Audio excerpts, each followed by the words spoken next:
enjoyed their very special day. And the hope is, too, Tom, it's not completely selfless. 5 weeks from now, there's a return. So if you do the right things, you may greatly benefit. So who knows? I'm Jeff. That is Tom, impersonating Elvis. It was pretty good. It wasn't bad, especially out the box. You weren't expecting it. Yeah, come with that quick. That's tough. That's tough. Yeah, it's like a live performance in the cold weather. You got to nail it.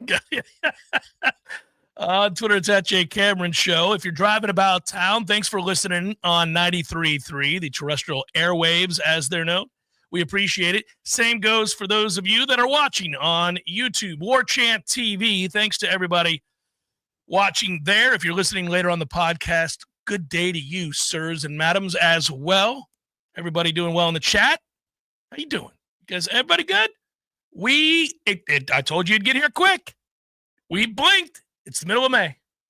We blinked. It's the middle of May. It goes quick, especially when you're eagerly anticipating these little measuring, these moments, these measuring sticks, like when Ira goes over for the ACC spring meetings. I always have that. He may not know this. Ira, you may not know this about me, buddy. I checked that off my little box of things that have to happen before we can get to football. And they get more serious, including our own visit up to Charlotte for the ACC kickoff. But it kind of starts each year around this time, post-spring football, to where when Ira goes over to the spring meetings, I'm like, okay, checkity-do. Well, you know what else this is, too? It kicks off list season. That's where we're heading. Oh, it's list season. We're in list season. Amelia Island, then you get into some of these conference meetings across the board.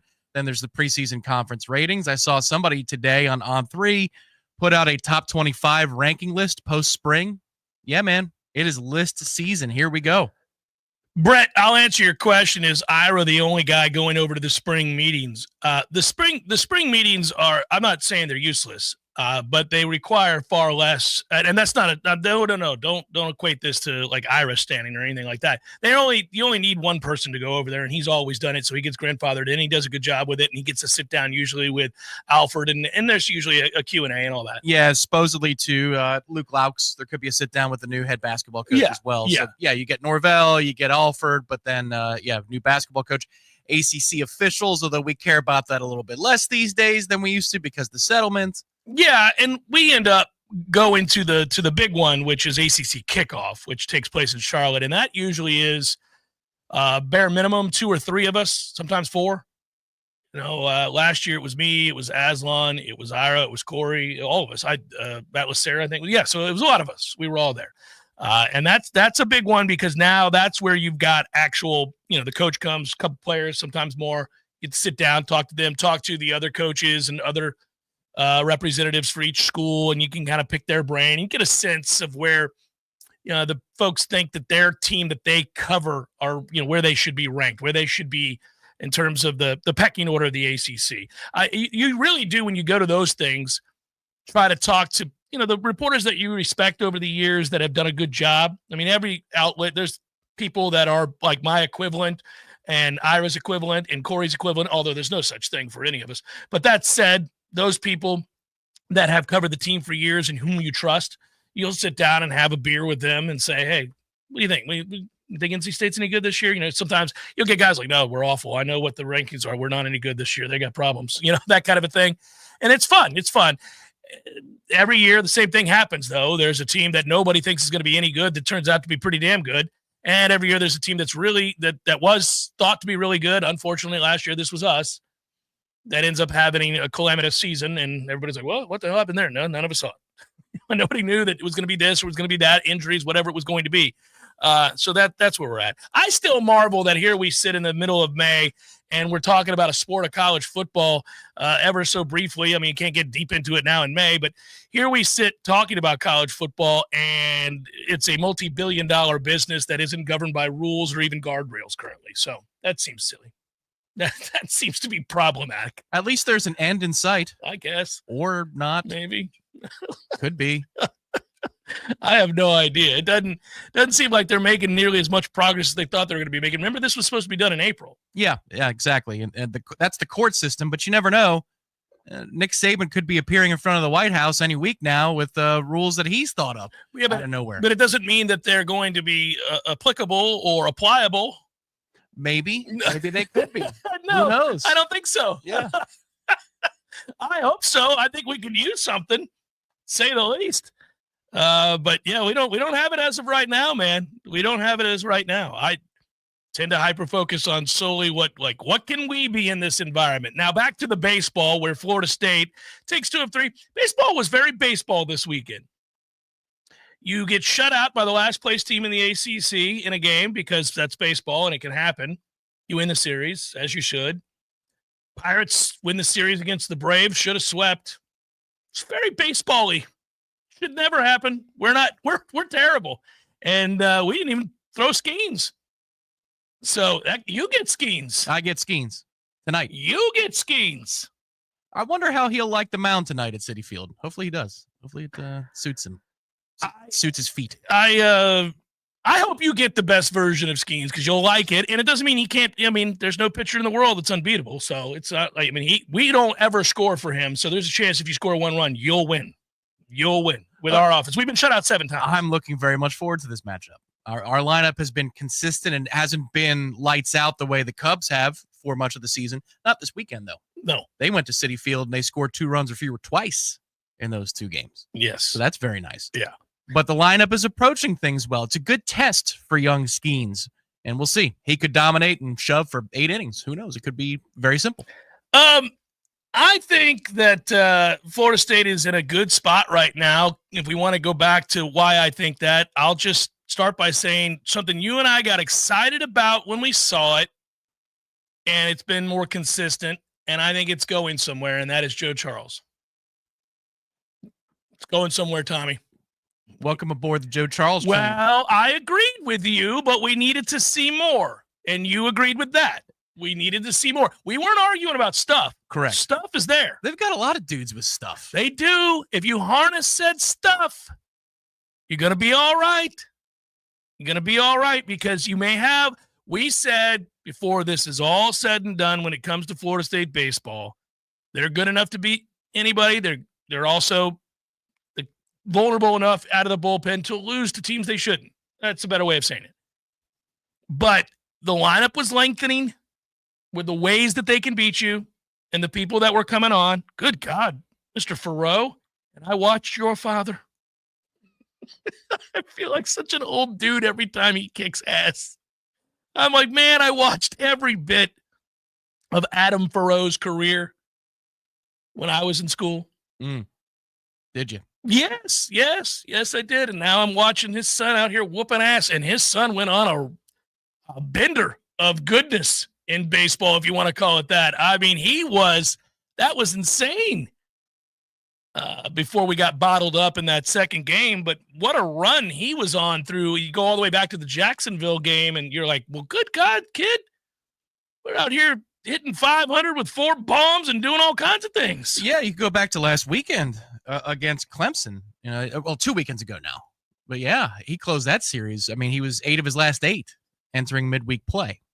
So the week that was a successful one for Florida State. We're really kind of just trying to figure out where we're going to be positioned. If you go back to the week at hand, Florida State took on Jacksonville, run ruled that ass 14-2 in a non-competitive game. Took 2 of 3 on the road against Cal. They should have won that series, so it was nice that they bounced back and got the third game there, the rubber match, after having the rough night the night before. And now you get this big series beginning on Thursday at 7:00. Mike Martin Field, Dick Hauser, should be fun. Are we going to be weathered up for this one? Have you weather windowed this thing? Oh, man. I've been so enamored by the heat that is now going to be here for the next 4.5 months. Oh, come on, Tom. You don't have to take a hard right turn with that. I'm talking about the rain. Let's just look at the rain. It looks okay. Looks like Thursday would be the day, the last vestige of springish weather. And Friday and Saturday begins the pain. You got to get your mind right out there, everybody. Yeah. Get your mind right. You know how when you hurt yourself? Today. We've all done it. You stub your toe, but you're not a bitch. So you buck up and you handle it. And you kind of just, okay, stubbed my toe. We're not going to cry. We're not going to yell out. We're going to sit here and let that pain wash over us. It'll subside and we'll move on about our day. And we will be all that's right with manhood in that moment in front of our children, knowing that you just have to suck it up sometimes, emotionally and physically. It's the way it has to be. Clench your fists. Yes, you do whatever you got to do. Lock up your shoulders and just look at the ceiling. Just stare off in the distance. It's an episode of Miami Vice. Crockett is staring at the sea. You just got to hold on, and it will wash away. That's the heat that's coming. That moment that you walk out, if you're an early riser, you know of which I speak. Whether it's, in my case, taking the dogs for a walk, or it's just whatever. You're going outside. Back in the day, maybe you were going outside to get the paper. This was a thing, children. It happened. Anyhow, you would open the door to get the paper, or fast forward, walk the dog, and at 6 o'clock in the morning, sometimes 5:50, you walk outside late May, early June, bam, just like stubbing your toe. It's a, 100% humidity, 92 at 5:50 a.m. It's going to be a tough one. I feel like yelling and bitching about this and crying about this and being angry about why it is we are forsaken here in Tallahassee, Florida with ungodly weather. But I'm not going to do it because nobody cares. Nobody cares to hear these complaints, and it's not going to do any good. You let that humidity wash over you the same way you do the pain. And you take it on down the road with your walk. And you live your day. That's how you do it. That's the heat he's talking about. That's what he's referencing. So get your mind right before these regionals, because that's when you first get gut punched. The running kick to the cojones occur every year in the regionals. If we're hosting, I can't tell you how many times I've walked into Hauser excited about the regional, but thought, whoo, this is unacceptable. This is a toughie. This is unacceptable. I am sweating profusely in the short walk from the media parking lot into Hauser. I am drenched beyond reason. They've got 3 ambulances at the gates because they know people have fallen out. The geriatrics are going to fall out. Somebody is. It's a numbers game. It's just a numbers game. Somebody's going to fall out. Got to be ready. Big series this weekend against North Carolina. Thursday, Friday, Saturday. Well, we get 7, I think. 7, 7, and 2. Okay. All right. Nighttime baseball, meaningful baseball, very good team coming into town. Late in the year, ducks in a row. Joe Charles looking good, which was my original point before the diatribe on a stub toe. And the weather. That guy is dealing.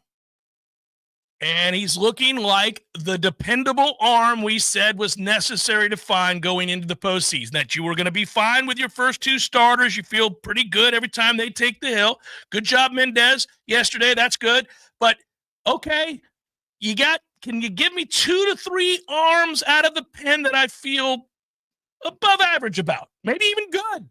Okay. Let's go. Let's get into battle here. Well, and the question is, are they going to sequence it the way they did this weekend, where Joe Charles is your double dip player for the weekend? Little doubly dip. Because he went 3 2/3, faced 2 above the minimum in his 3 2/3. He was good. And then Abraham was paired with Vellini in game 2.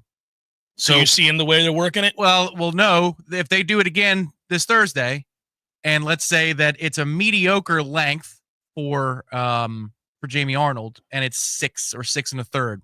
You could certainly go to Abraham there if you wanted to at 6 1/3 and have him try to finish out the game.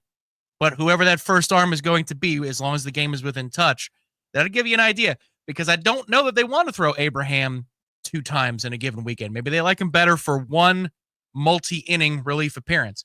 So we'll see if it's a trend. But that's something that was definitely worth noting. They only used 3 different arms this weekend out of the pen. Well, 4. Sorry, Kinnear got in there. Kinnear got in. Yep. Charles, by the way, in his last 6 innings or so, I know he hasn't given up a run, but the other thing that stands out to me is he's not walking people. You go back now and look at these last 3 appearances. He's walked a couple total. Like it stretched out over 6 innings combined in those appearances. And I think I read it was 2 walks in that time. So, okay. Because the walks have killed us all year long. Well, that's when we've gotten into trouble, just walking people. Well, and that's the thing that holds you back from feeling that way about Prescott. That is no doubt. Because the line score reads fine in terms of runs allowed. Didn't allow any. Right. But you see the walks. You see 3, and you go, I don't know, man. I don't know. Can we trust that? And we did not see Holtz this weekend, even though he was available. They didn't need him this weekend. They didn't need him, and he was available, though. That is a plus, too. And we'll see which version of Holtz we get.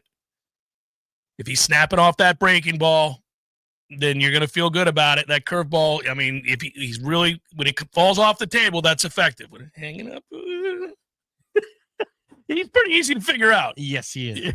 And every pitch is going to matter this weekend because we're sitting at 9 in the RPI as it stands today. And North Carolina at 11, number 2 in the rankings in D1 baseball rankings. Yeah. You take 2 out of 3 here, and I think it's yours. A national seed is yours. Yeah, it's interesting watching those rankings. I know that the fan base, and I get tweets and emails and everything else about this, they'll look at, the coaches poll. Hey, now. Who doesn't? They'll look at Perfect Game or the coaches poll. D1 baseball, Baseball America. And again, college baseball, bizarre. It's just the disparate rankings. Somebody can be ranked number 1, and in another poll, same team is ranked 18th. I don't get as caught up with that. I've seen it as high as 2. Is what low is it 9? Something like that. I think we're in the top 10 of everyone now, finally. Well, again, the RPI is the one that matters the most because it's on NCAA.com. Well, we're 9 in the RPI. Right, Yeah. So that's all right. 2 out of 3 would do very nicely. Oh, it would do a lot.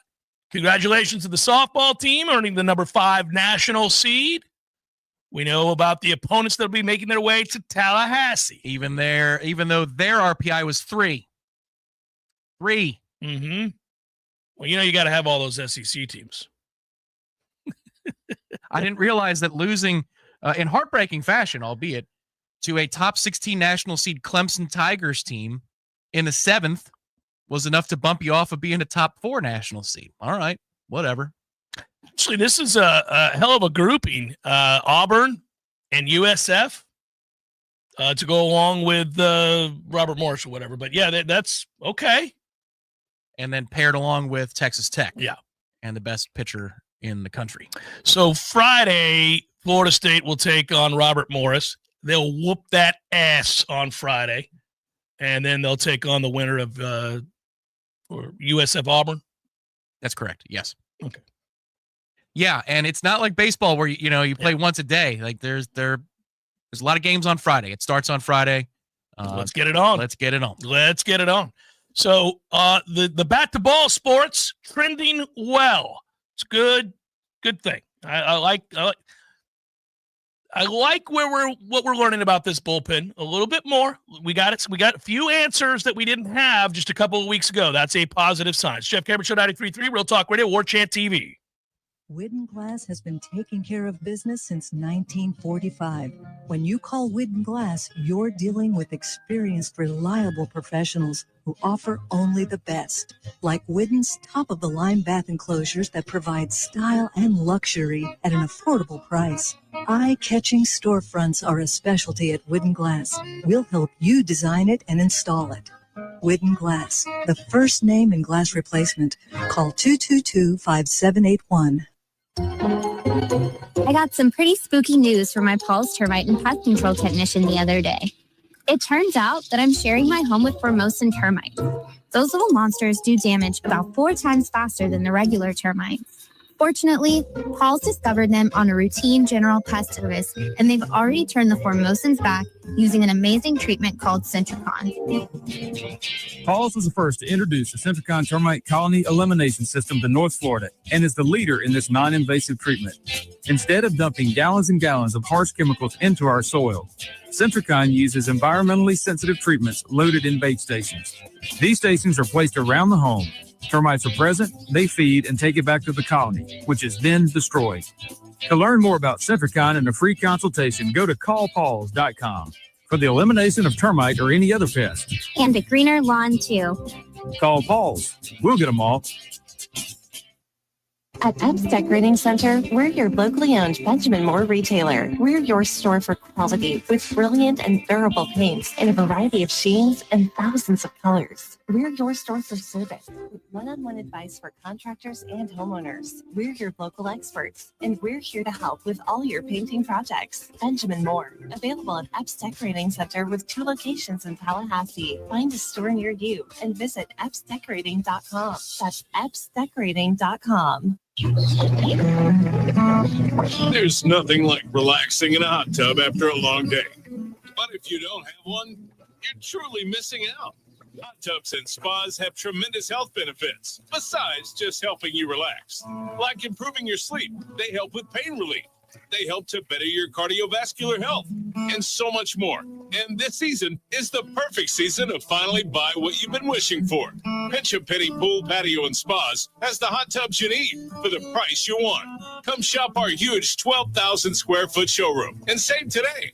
There's over 50 hot tubs in stock right now, so you won't have to wait weeks on end for that delivery to finally come to town. If you're ready to relax, we're here to show you how. Pinch a Penny Pool, Patios, and Spas. Come visit our huge showroom at 2473 Greer Road with over 50 hot tubs to choose from. You'll be glad you did. Games for Less, Tallahassee's largest selection of new and used games, as well as new and used consoles like Nintendo, Super Nintendo, Atari 2600, PS4, and PS5. You name it. Locally owned and operated since 1994, trade-ins are not only welcome, but Games for Less pays more for your trade-ins than the big chain stores. That's not all. Games for Less now buys and sells new and used vinyl records to boot. George loves the Beatles, by the way. Reserve all the new releases today at Games for Less, conveniently located in the Walmart Supercenter Plaza on Appalachia Parkway. Science-backed, technology-tracked, and coach-led. Hey, Jeff Cameron here. You've heard me rave about the benefits of Orange Theory Fitness and the proven track record of science-backed interval training. Well, now Orange Theory Fitness has done it again, adding more ways for you to improve your health and look your best. In addition to the always great standard workouts, OTF has added Tread 50 and Strength 50 for those in the mood to just lift for an afternoon or attack those cardio goals for the day. Take the guesswork out of exercise. Make sure you're getting the most out of each and every workout. Orange Theory Fitness, location Midtown Tallahassee and Village Square Boulevard. The Jeff Cameron Show is a production of the Warchant.com Multimedia Network. Check out Warchant.com today for the latest news inside Florida State athletics. That's Warchant.com. Now, back to Jeff on Real Talk 93.3. Florida man in Bama asked me which is worse, Cal Baseball Stadium or the Tally Airport. Well, the Tally Airport affects me personally. The Cal Baseball's tiny-ass stadium doesn't mean anything to me. But the airport here is problematic. And has been for 30-plus years. If you do get a flight out of here, though, the best part is you could just show up 40 minutes before your flight, and you'll be at the gate 30 minutes before your flight. That's the one nice thing. Yeah. Dave writes, what ranking is ideal for FSU in the postseason? Do we want to be the top seed? I always want to be the top seed. But I don't think we're going to be the top seed. You want to be in the top 8 nationally and host. That's what you want. If you're a top 8 RPI and you host, then you're good to go. You know, they don't do this the way they should. They're very particular about regions in terms of who they align you with. It's not seeding the way that it should be. Like you would think, let's go the classic old school NCAA basketball tournament model and say the national number 1 seed should be playing the most butt-sorry team to make it in. That's your reward. You whoop the most amount of ass, you get to face the team that whooped the least amount of ass but still got in. You know, like that kind of thing. And therefore, congratulations. You did good. You should have a easy path. And then if you win that, you should be lined up with whoever the 32nd best team is, right? But they don't do that. They're like, oh, here's Florida. We're sitting in your regional. Like, really? Why? All right, down the road. We're saving everybody money. They used to, under the guise of security and fear of the airport and everything post 9/11, that's what they hid behind. It was always a lie. But they don't do that anymore now because they know that's ridiculous. It was always ridiculous. But now they're just like, no, we don't really care. We're going to team that's closest to you. We're just going to send them on down the line. Yeah, but we were like number 2 in the country. Why are we playing like the 15th best team in the nation? Like, we ought not be, but that's the way that works. Yeah, that's, but you should have that aligned for super regionals, which now they at least do because they seeded all the way to 16. Right. And so, yeah, to me, the answer to Dave's question, and thanks for being a 2-month member on Yes, the sir. Warchant TV side, Dave. You just need to see who you're aligned with regionally. Yeah. I think that you won't know it until you get to that point. So, for example, softball yesterday, they learned that Texas Tech, the Lubbock Regional, has been paired with the Tallahassee Regional. Yeah. When you get to that point, that's when you judge yay or nay, because it is relatively arbitrary. And I still think they do move the scales a little bit for travel purposes if they can. If, say seed 11 and seed 14 are basically the same resume, I think that they would schedule out or line out seeds 11, 12, 13, and 14 based upon travel to pair it with your top side. So we'll see. Number 1 is always great, though. I don't think we're going to get there. The RPI, there are too many hills to climb over for Florida State to get a top national seed. But sweeping North Carolina would at least open up that conversation if we could do it this week. Yeah, and I would just say this about the stadium situation at Cal. Dave says, well, we can't criticize other people's baseball stadium. Florida State's baseball stadium is antiquated and needs to be redone because of the underbelly of said stadium, not because it doesn't have advantages and charm and design perks that are better than many other stadiums. Florida State fans can complain. I hold Florida State's baseball stadium to a higher standard because of the consistency of excellence that the baseball program has played under. Now, yes, I know they haven't won a national championship. They've won everything there is to win except that. But their consistency over the long haul is such that they are seen as one of the more preeminent programs in the sport. And that baseball stadium got worn down. It became a little bit more dilapidated. It's especially true for people who can see the underbelly, the underneath of the stadium. It's not just a lot of the outside is fine, but there have been advancements that have been made as well. And so now you see that it's antiquated a little bit. It really is. And yes, standing puddles is a common complaint. Well, it's also that time of the year as well. When you get into list season for college football, that is puddle season over at Dick Howser Stadium. And it's always puddle season at Dick Howser Stadium. There's one particular camera shot that can give folks an idea of what you're talking about. And that is when they show the first base dugout and the guys coming down the steps to put their helmets up, and you could see the room behind them. It's essentially, if you're in the dugout watching the ball game, it's to the left. That's where the camera shot goes. You see behind there's walls and there's one pole that's back there. Yeah. And the folks at Wrigley go, oh, that is old and disgusting. What is going on there? I'll never get past the traumatic experience I had at Wrigley. The urinal there. Well, yeah, I wasn't. Yeah, that's you can't see one of those. No. Thankfully, I don't think it exists. But yes, I would just tell you that the frustration for the people over at Howser, the coaches and administrators and people that have had to deal with it, Link does a great job. He's upgraded what he could and demanded this, and some of the changes have really helped. But the stuff regarding the underbelly of the stadium is not great. And that can't get fixed until they either refurbish or build a new stadium. And what I get upset about is seeing so many lesser tier programs I have stadium envy. Right. Because would we be a top 16 national seed if it was just based on stadium quality? No, we wouldn't. And part of my frustration is that I've, again, watched a lot of programs that have not nearly had the success, not even really close to the success Florida State's had, and yet they have a stadium that is worlds better than ours. And this has been a relatively new thing. This hasn't always been the case. I tell this story all the time. College baseball's come up in the world.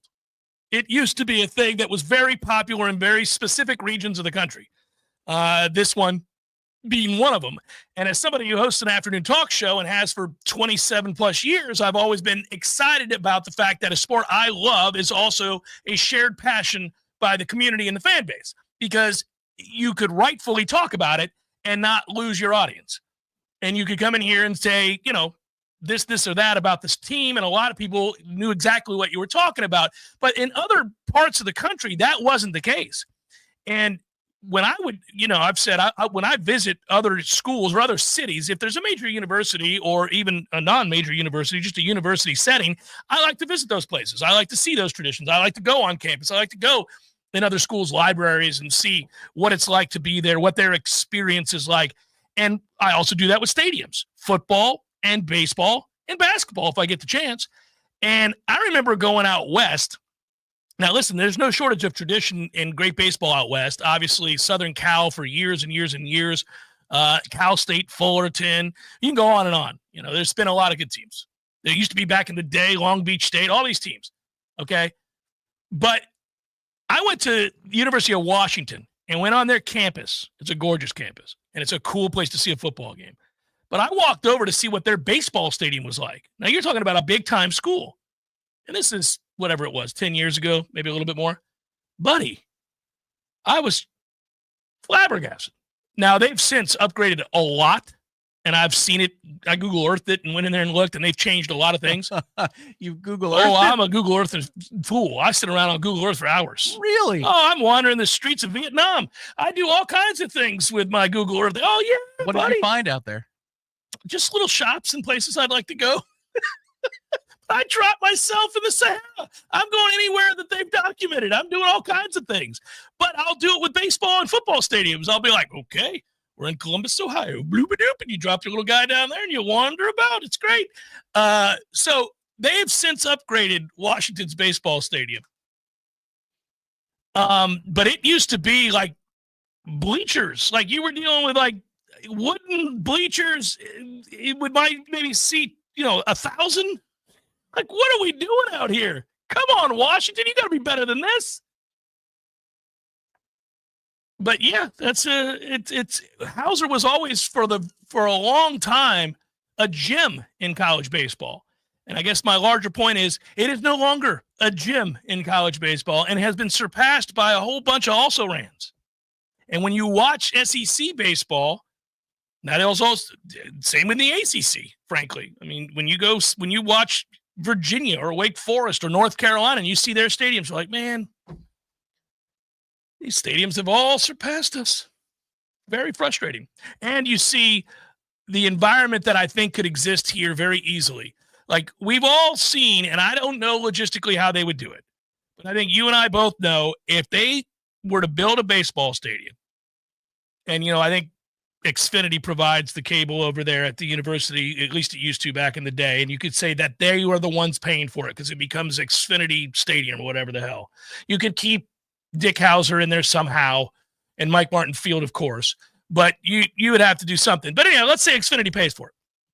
And you did it over there on the intramural fields, buddy, and you had outfield bleachers and the like, people walking across from Madison Social, drunk students getting loud, big game, big series. You see this everywhere in the SEC where they have that, and they let the kids take in coolers and the like. It's crazy atmosphere. I would love for that to exist for Florida State because these fans are passionate. They're really good.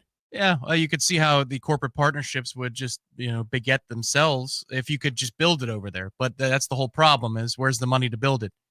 Now, we did come in $25 million under budget for the, the stadium, and we got a new scoreboard. So that's cool. I'm sure the 25 couldn't have been used for anything else, you know? Let's wait and see that scoreboard when it's lighting up when Florida State goes up 31-21 over Bama late in the fourth. 7 nights a year. Great. Let's go. Yeah. Great use. What a great use of 8 figures.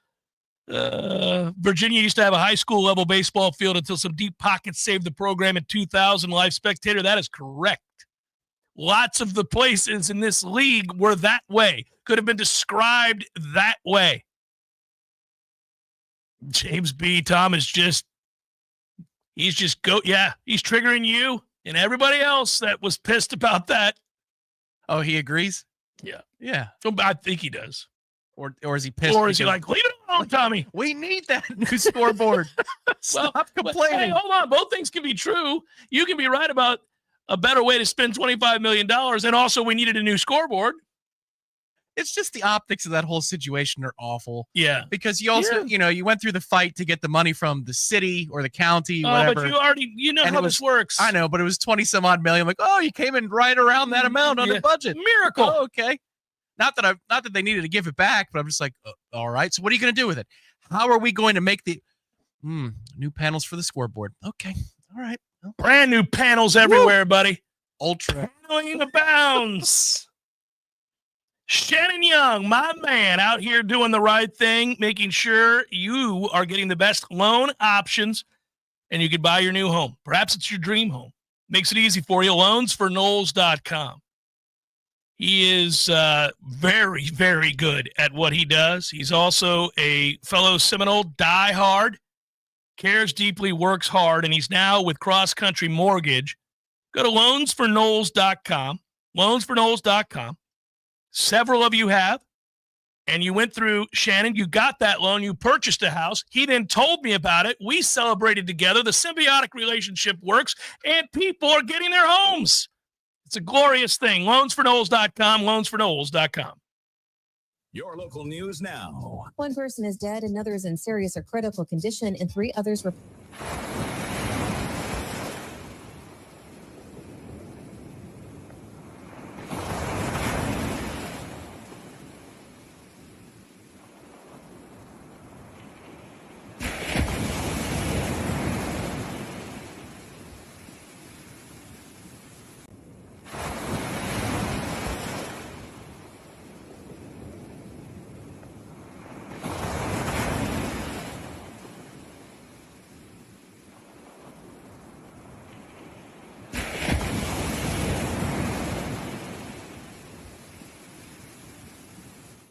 And hit an oak tree head on. She was pronounced deceased at the scene. This is Rachel Anay with your Real Talk 93.3 local news update, brought to you by Macklemore Systems, Tallahassee's go-to Mac store. Check them out online at Macklemore Systems. This is meteorologist Paul Trombley with your Real Talk 93.3 weather update. High temperatures reach up to 83 this afternoon under partly cloudy skies with a chance of thunderstorms. Southerly winds 8 to 15 miles per hour. Lows dip down to about 65 tonight. Slight chance of thunderstorms. Slight chance for rain tomorrow. High temperatures reach up to 83, a blend of cloud and sun. This report is brought to you by the Lawn Johns. For all your landscaping and lawn care needs, visit thelawnjohns.com. Currently, it's 83 degrees. No matter what printing you need to keep your business running, we can help. Hi, Jason Butera here for The Printery. Reduce your stress and give us a call. From new product brochures or posters to yard signs, postcards, even letterhead and envelopes, The Printery sets the standard in personalized service with outstanding results. We offer full-service graphic design and free pickup and delivery. The Printery, home of 36-cent color copies. If it's ink on paper, we've got it covered. Call us today, 877-6418. 877-6418.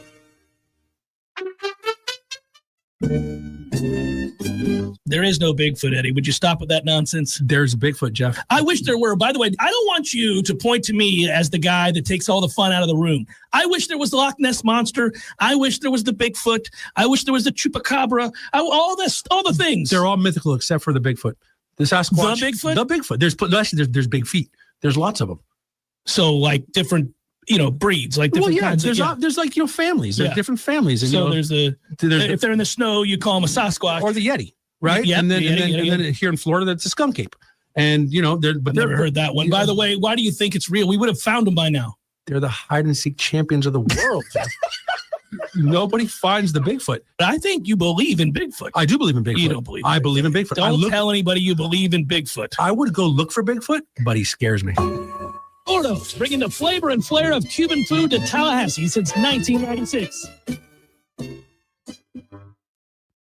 The Jeff Cameron Show is a production of the Warchant.com Multimedia Network. Check out Warchant.com today for the latest news inside Florida State athletics. That's Warchant.com. Now, back to Jeff on Real Talk 93.3. Rolling on Big River. Hope this finds you doing well on Monday, the day after Mother's Day.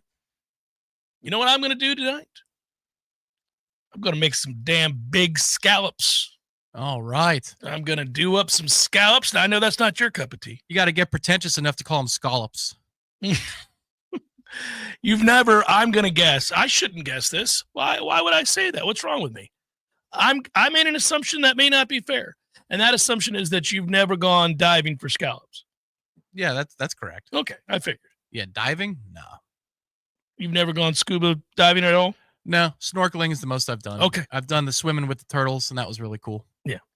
All right, well, I have gone scalloping before. Scalloping? And by the way, they've got billions of eyes, and they stare up at you when you grab them. I don't like that. They would bother you. That bothers me. Yeah. Eyeballs in general bother me. Yeah. My brother, not the air traffic controller, excuse me, the marine biologist, he catches them and just eats them while they're alive. Okay. All right. Oh, it's tough. One way to do it. Yeah. Well, at least he has in front of me. I don't know if he still does. Many moons ago. But, yeah.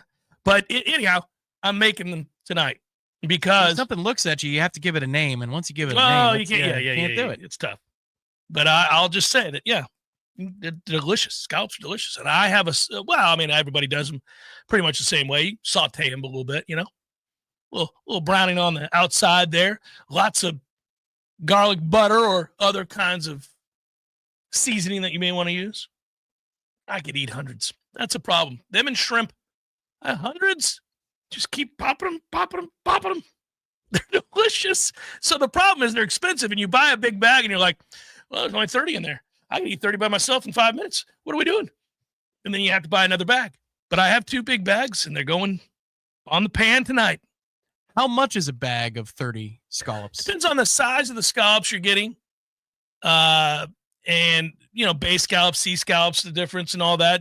So you got to, this bag was over $25. Oh, almost $1 a scallop. Oh, but these are big scallops. You're not fooling around.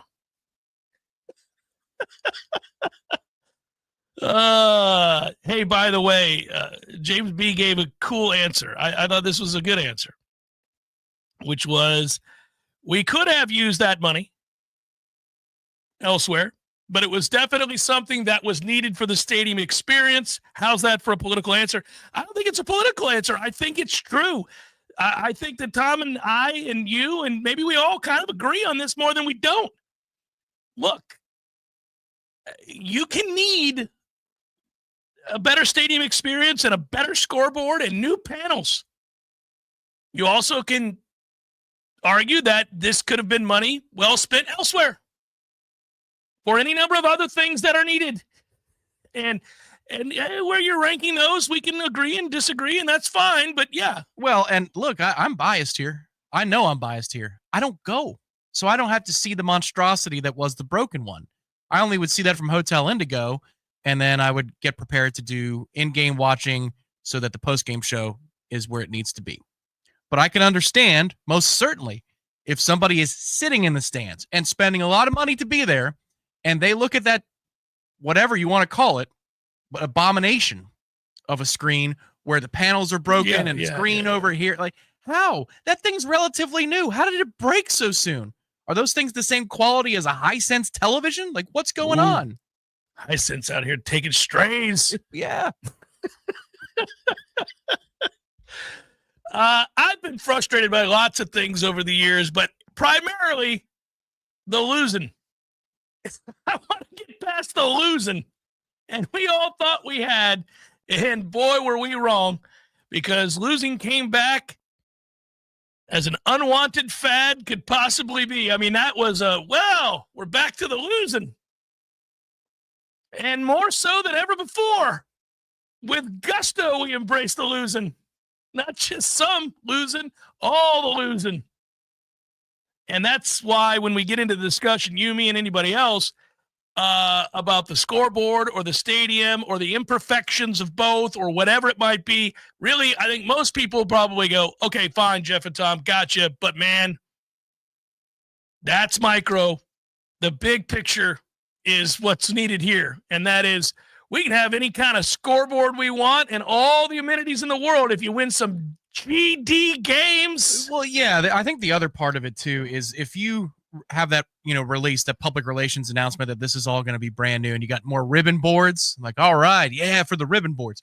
If you can, during that release, show the amount of revenue that's coming in from the new ribbon boards in terms of sales opportunities, and maybe, the Legends Group, like they nailed down 3 or 4 clients. Because the quality of the picture is much larger. Like, look, the ROI, this isn't something that we buy once and then there's depreciation and we lose value. We're going to get money back on this, and here's how, and here's how many years it's going to take to get this thing paid for. Mm-hmm. I would have been cool with that, but you got to go sell now. No, yeah. The selling, everything is directly connected to the winning, man. I put it back on a tee for you to reiterate. It doesn't really matter. It's just about the winning. The thing sells itself when you win. It's and they got to get to that. And that is, and I'm all consumed, obsessed with the subject of winning. It's all I think about. I'm still so pissed off from 2-10. I'm not even kidding. I get angrier all the time about 2-10, sometimes unreasonably. Like, it doesn't make any sense how this has really struck me in a way that is at times irrational. And I know it is. I'll just be sitting at a red light and I'm like, damn it. It's ridiculous that we went 2-10 at Florida State. That's absurd. It should never, ever happen. And it did. And okay, it did. It's in the past. I need to move forward, but I can't move. Nobody can move forward until we play a game. Nobody can move forward until we start looking like ourselves again, instead of this also ran garbage program. That's what we look like to the rest of the college football playing world. And it's brutal to contemplate that for a second. And again, it's not one of those things about wanting to be accepted by anybody else. It's that Florida State is an elite program and has been an elite program for more than 40 years. The kinds of success that is envied by programs all over the country. Very few can say, no, we like our history in the last 45 years more than yours. We're good over here. Very few can say that. But the bottom line is, obviously, we're a far cry from that in the last 10 years, especially where we've had 5 losing seasons. Well, look, in the last 20 years, we're hot and cold. I think that's the way you could describe our program. It's not consistent over the last 20 years. I lived the first 4 of those 20 years as an undergrad student. Right. Good.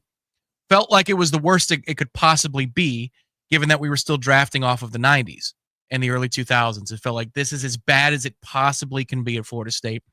And it's proven that it can be worse. And it got worse twice after that point of the lost decade. But in the middle, you had some real cooking going on there. Jimbo did some work. Kids that came here were phenomenal, elite NFL athletes, and we won 29 straight, and we sent 29 to the league over a 3-year span like that. So we have been hot and cold over the last 20 years. We have not been consistent whatsoever. And last year we finished dead last in the ACC after they added Stanford and Cal. Yikes. Like, could you imagine seeing yourself in the 90s? You transport back in time, you say, guess what's going to happen in 2024? We're going to finish dead last in this conference. By the way, just say that out loud again, because you and I have talked about that. Dead last in the conference. Behind Cal, who you beat. But no, it wasn't a tie. Behind Cal. Yeah, it was not a tie. Dead last. It was dead. I mean, man. Yeah, there's okay. 90 teams in this conference. It's okay. This is the thing. Like, people get tired of the frustration and the conversation centered around the disaster of last year, because people do it one of 2 ways. They want to move on. They get it happened. They've processed it. They're frustrated by it. They admit it's crazy. It should have never happened. It's absurd, but they're ready to move on. And so it's like, I can't do this every day. I can't talk about this and think about this all the time. I've got to move on. And I try to do that in my own head a lot. And I even tried to emphasize on the show, like, let's not go 5 days a week and bring this up. Maybe it's going to come up twice this week, because it will. I'm not totally done with it. I know that. It's going to come up because something else on the periphery will come up about Florida State football, and invariably it leads you right back to how the hell did we just go 2-10? It does. But I'm aware that there's a balance. There's a need to strike a balance there, but it's also completely fair. And I say that to the people who just want to move on, for people to continually point out that that can never, ever happen. And the fact that it did is startling. Not just as to what it means for Mike Norvell and his evaluation and the referendum on the job he's doing or not doing, but rather, like, what program are we? What kind of program are we? And how quickly can we, being in limbo is no good. Nobody likes that.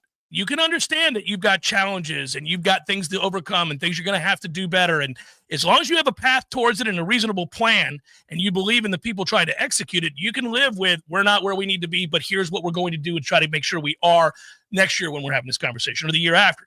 But that uncertainty is really where it all stems from. Yeah. I mean, if you tried to contemplate what it would be, what would need to happen in say 1994, what would need to happen for Florida State to finish last in the ACC? Well, you couldn't have processed a sinkhole above the player dorm. No, you would have had the process. You could. None of us could have known that college football was going to go to hell in a handbasket. I don't know that had that much to do with last year's failure, though. It did to some degree with the lack of traditional building a roster. I think it hurt you some. You were bailed out by it as well. Yes, right. That's what I'm saying. No, I'm saying you were bailed out by it as well, and it helped you, but it also hurt you. But I'm not shooting for sixth place. I'm talking about last. Yeah, well, that what ends up happening there is you had a cultural problem in the locker room. You had a coach who lost his team. And there's no getting around that. That happened. Yeah, because they weren't 2-10 bad from a talent standpoint. They weren't good, but they weren't 2-10 bad. He lost the team, and that scares the hell out of everybody. And thus, we end up regurgitating these points because you're like, well. Hour number 2, forthcoming. Stay with.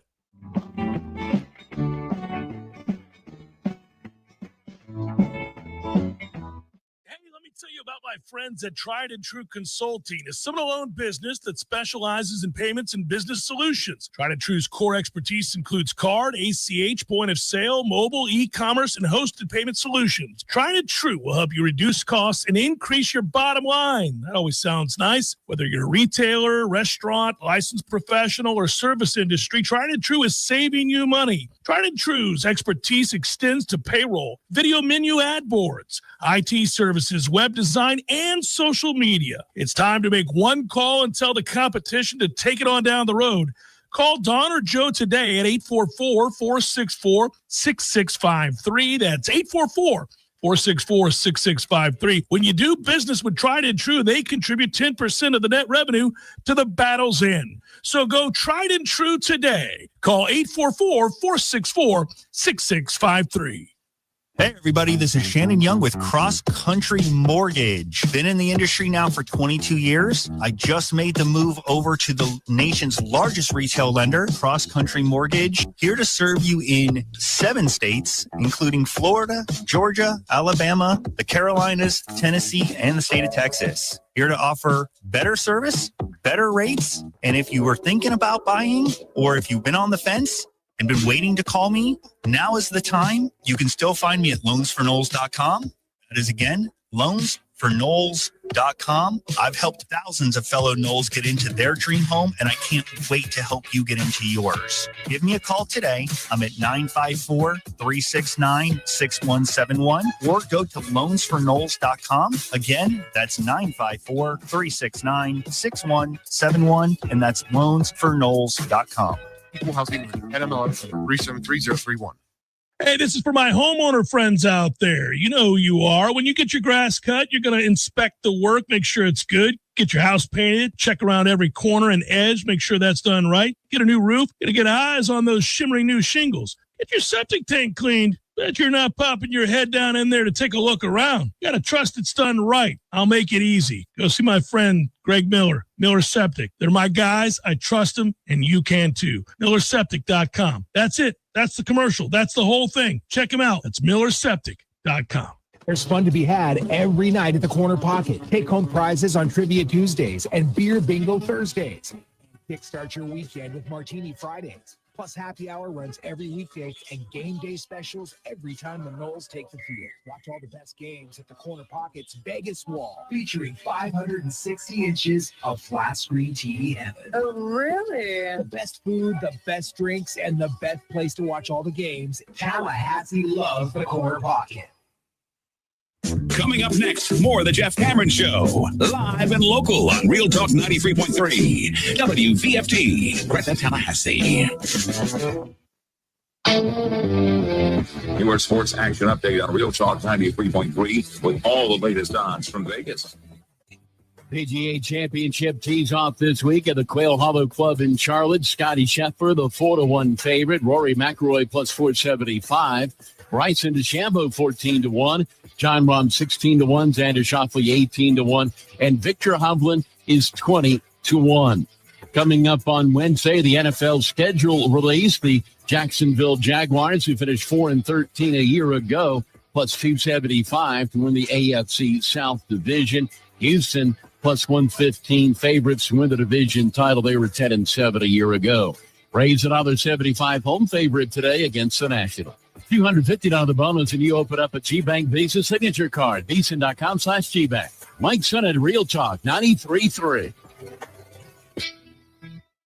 Find what you love, love what you find. Total Wine and More. There's so much waiting for you. Spirits and beer, thousands of wines. Walk right through the door. It's all here to explore. With guys in the know and prices so low, it just might blow your mind. You're gonna find what you love and love what you find. Drink responsibly, B21. Why'd I go to the doctor? My heart would race just taking my son to practice. It didn't feel right. So I got checked out. Turns out I have atrial fibrillation, which increases the risk of stroke about 5 times. Symptoms like irregular heartbeat, heart racing, chest pain, shortness of breath, fatigue, or lightheadedness can come and go. But if it's AFib, the risk of stroke remains. If you have symptoms, contact a doctor. I'm so glad I did. Visit NoTimeToWait.com. Sponsored by Bristol Myers Squibb and Pfizer. Ready to spice things up, Tallahassee? Slide into the all-new Tallulah Love Shop, your one-stop pleasure palace. From sensual toys and steamy couples kits to luscious aphrodisiacs and pheromone perfumes that whisper, yeah. And oh, don't forget the THC slushies, flower, 7-0 kratom, and sweet edible treats that hit just right. Grab your partner or come solo and see the all-new Tallulah Love Shop at 1530 Mahan Drive. More love, more fun, always at Tallulah. When you need the plumber quick, how long is an acceptable time to wait? Hey guys, we really need you over here. My toddler just flushed a whole bunch of toys down the toilet and everything, and I mean everything, is backing up. 2 hours? Hey guys, just checking in. The water has reached the hallway now and it's getting pretty deep. Can you get here anytime soon? 4 hours? Hey guys, can you please hurry? Now my wiener dog is doing the backstroke over here and they're not known to be strong swimmers. Hey honey, grab his life jacket. 8 hours? Oh, so now you're here. At M&L Plumbing, you'll never have to wait long for quality, dependable service right when you need it. Our qualified technicians aim to achieve 100% customer satisfaction. And now M&L Plumbing can also be your go-to for all septic tank pump-out services. So the next time you need plumbing work or repairs, think of the name M&L Plumbing. Your local plumbing experts, commercial or residential. Give us a call, 850-575-9393, or online at mnlplumbing.com. M&L Plumbing, for all of your plumbing needs. Science-backed, technology-tracked, and coach-led. Hey, Jeff Cameron here. You've heard me rave about the benefits of Orange Theory Fitness and the proven track record of science-backed interval training. Well, now Orange Theory Fitness has done it again, adding more ways for you to improve your health and look your best. In addition to the always great standard workouts, OTF has added Tread 50 and Strength 50. For those in the mood to just lift for an afternoon or attack those cardio goals for the day. Take the guesswork out of exercise. Make sure you're getting the most out of each and every workout. Orange Theory Fitness, location Midtown Tallahassee and Village Square Boulevard.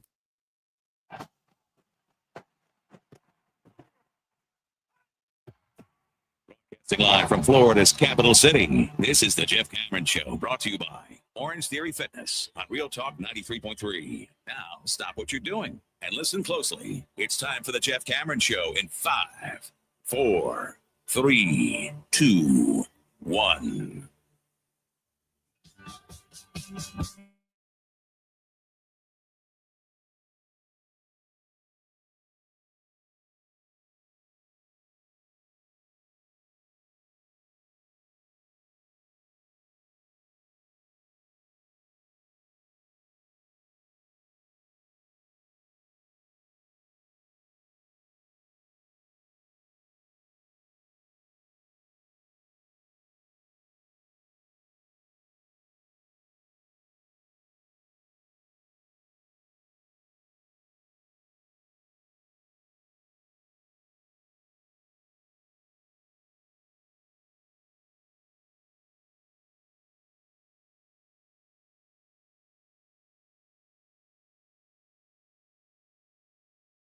the good, the bad, and everything in between. I would say certainly that this is going to be a good week, Tom. We got a big series against North Carolina, PGA Championship week at Quail Hollow, plenty of wagering to do, many of a pool to get into, if you will.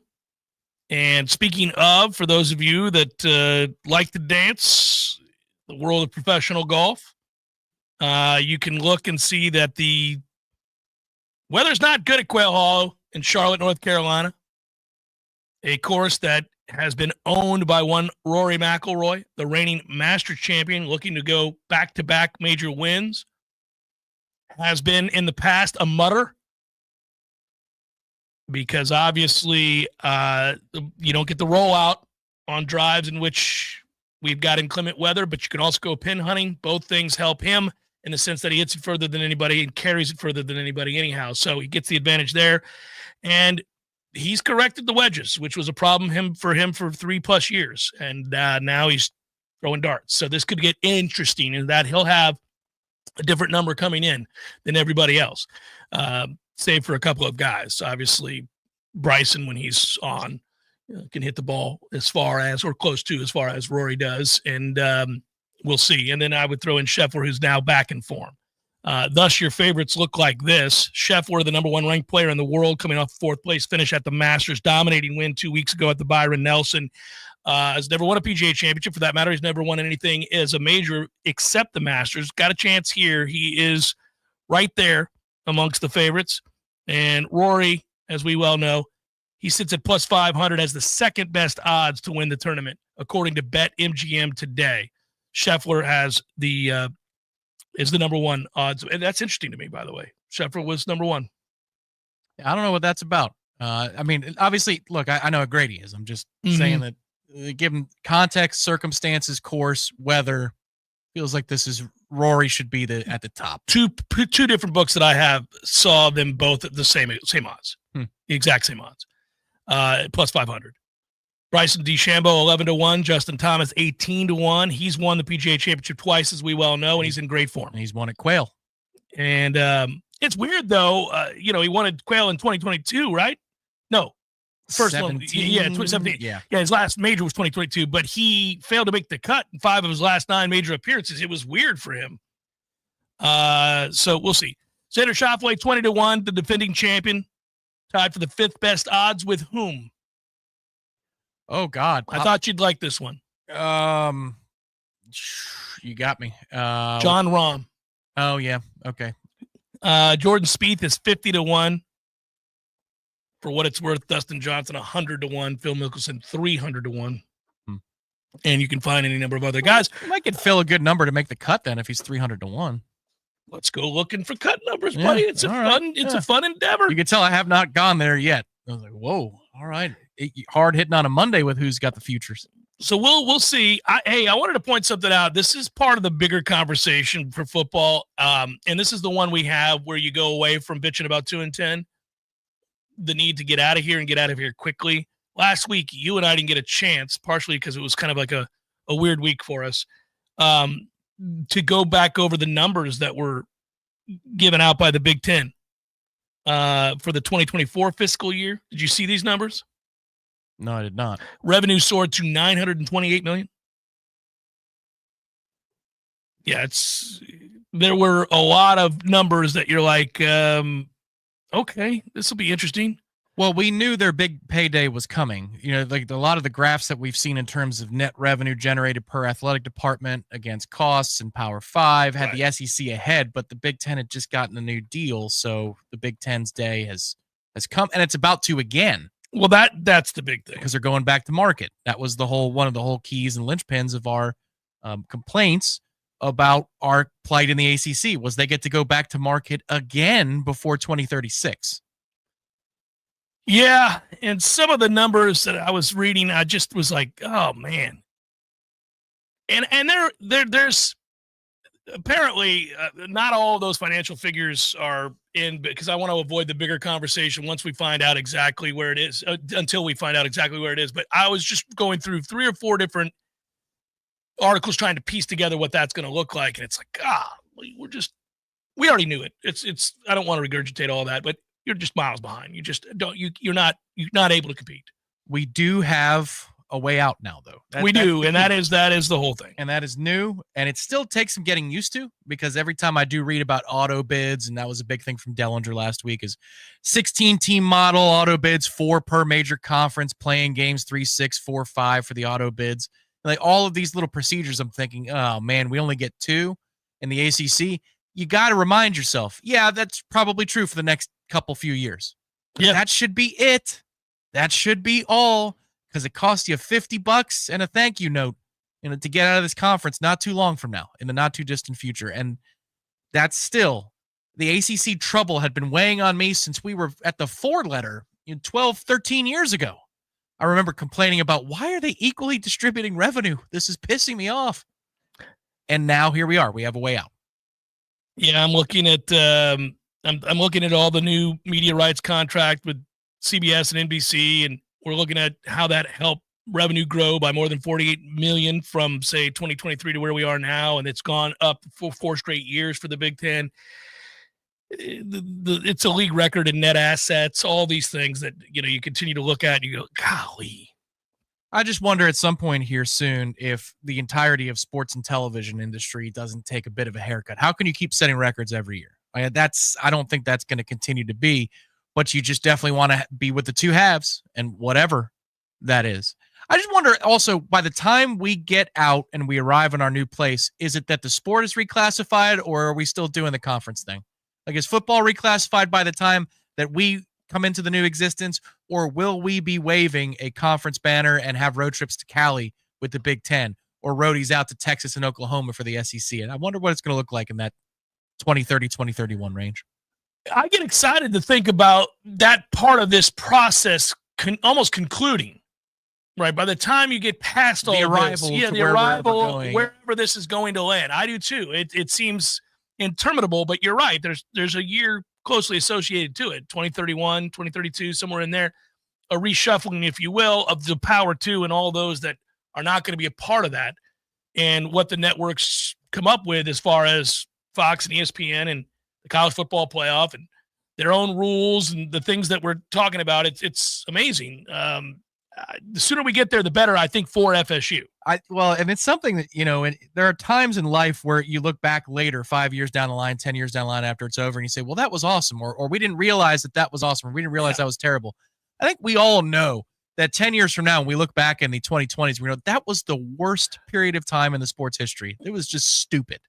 Yeah, there's this idea that once they started down this path and the reshuffling of the deck occurred, where traditional rivalries were thrown by the wayside in the pursuit of money and growth, in particular with what Sankey did with the SEC, capturing other prestigious programs, stealing them away from other conferences like he did with Texas and Oklahoma, Texas A&M, bringing them into the fold.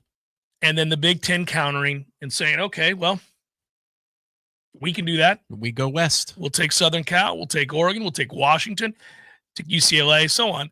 And then we just started watching all of this happen in college football as we knew it, coupled with what the court said, was over. It was done. All of the traditions that were in place that separated it from professional sports were falling by the wayside. And even if you were forward thinking and thought, okay, well, we're long past due to pay players and we should do this, this, and this. And even if you were of that mindset, you still hated to see some of the traditions that you really enjoyed go away. I did anyhow. I really did. Regionality of college football made it very, very unique. Styles of play differed based on regions that they played in. We all associated certain style of football with the old Big 12 or the old Big 8 way back when, or the Big 10 or the Pac-12 and Pac-10 back then. All these different years, you could go back and say, oh, man, it was very distinct. And it had a lot to do with where they were located and why. But with those traditions and those rivalries, some of which fell by the wayside, again, you felt a little crestfallen, felt sad. And I think to some degree we always will. But you were going to embrace a playoff. Maybe you were going to embrace expansion, all these things. You were going to say, okay, well, in the end, they're going to have to go through some growing pains.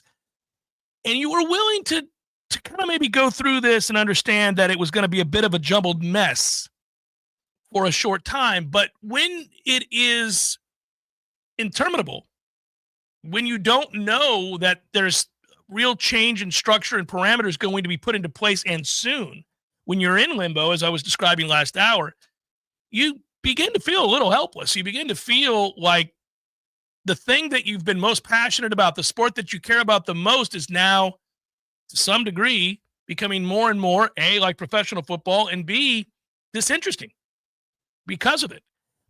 You hate to see that. It's a grievous injury for the sport to handle.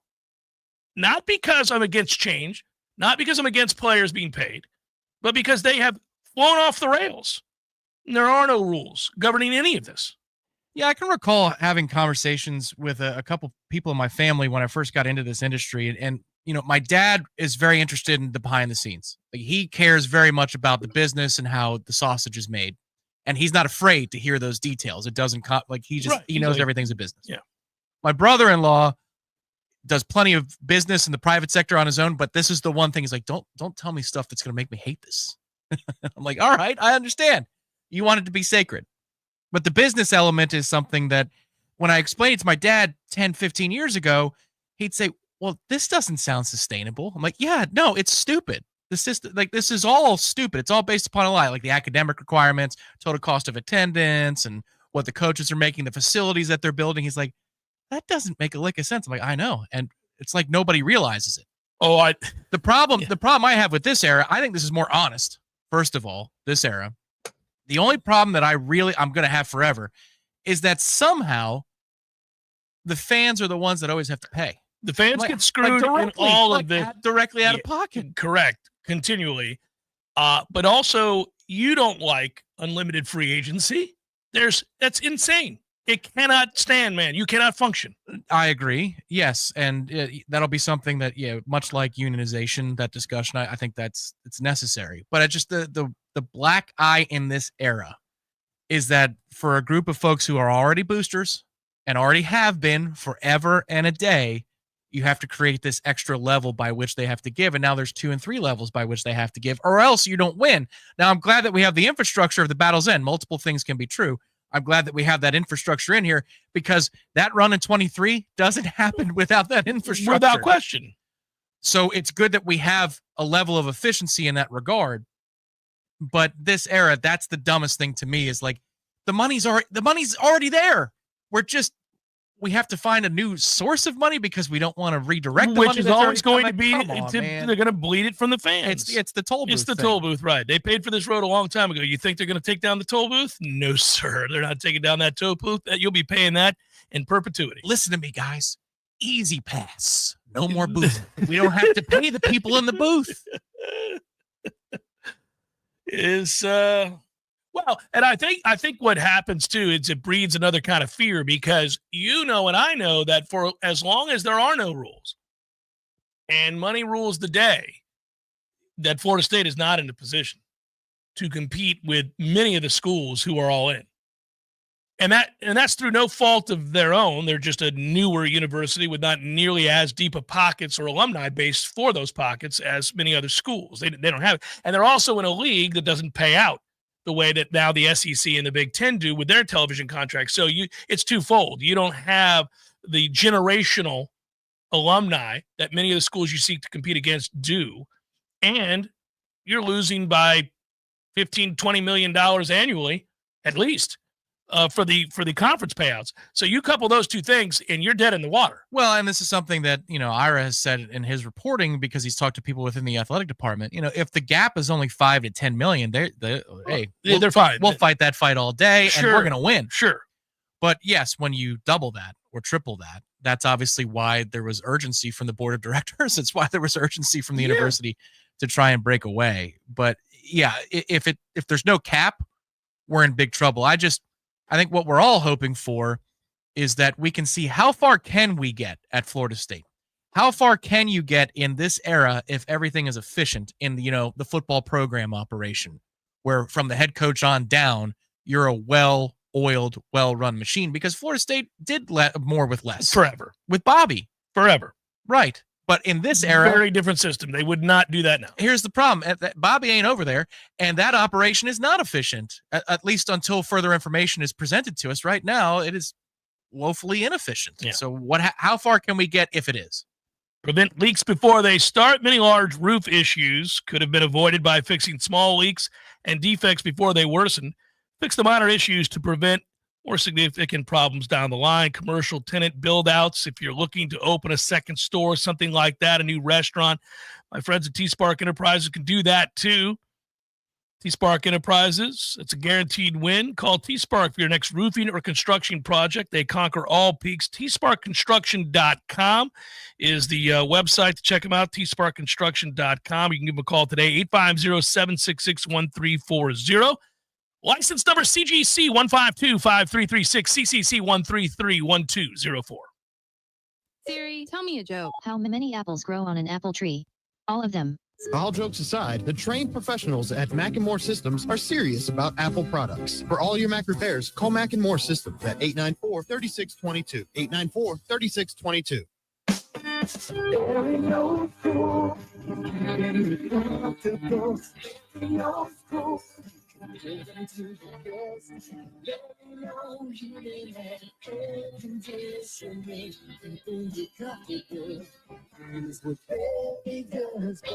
No matter how busy life gets, your home is the place where your family and friends show you they care and celebrate with you. That's why the professionals at Barano Heating and Air Conditioning always make sure your home is comfortable. Just like those who matter to you most, Barano will always be there for you.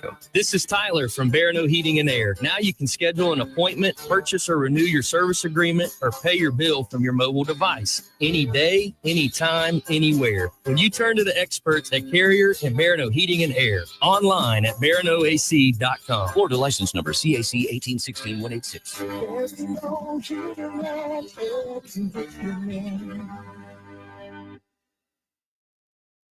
This time of year, we enjoy spending time outdoors in this beautiful North Florida climate until a mosquito attack begins. Paul's Termite Pest Control can help you take your yard back. We have an affordable program to help keep mosquitoes away, and our program even helps with other pests like ticks. Mosquitoes are a nuisance to you, and by carrying diseases such as heartworms, they can be harmful to your pets. Learn more about how Paul's can help protect you, your family, and your pets from mosquitoes. For the elimination of termites, pests like mosquitoes, and a greener lawn too, call Paul's. We'll get them all. Do you want to take your yard back by having a green and pest-free lawn? At Paul's, we understand the unique needs of your North Florida lawn, which is why we developed a program to address those concerns. Our treatment program includes inspection, treatment, and education on best practices for optimized results while remaining environmentally conscious. An added benefit is that our lawn treatment is flea suppression, so having a greener lawn can help protect your pets too. For a greener lawn and the elimination of fleas too, call Paul's. We'll get them all.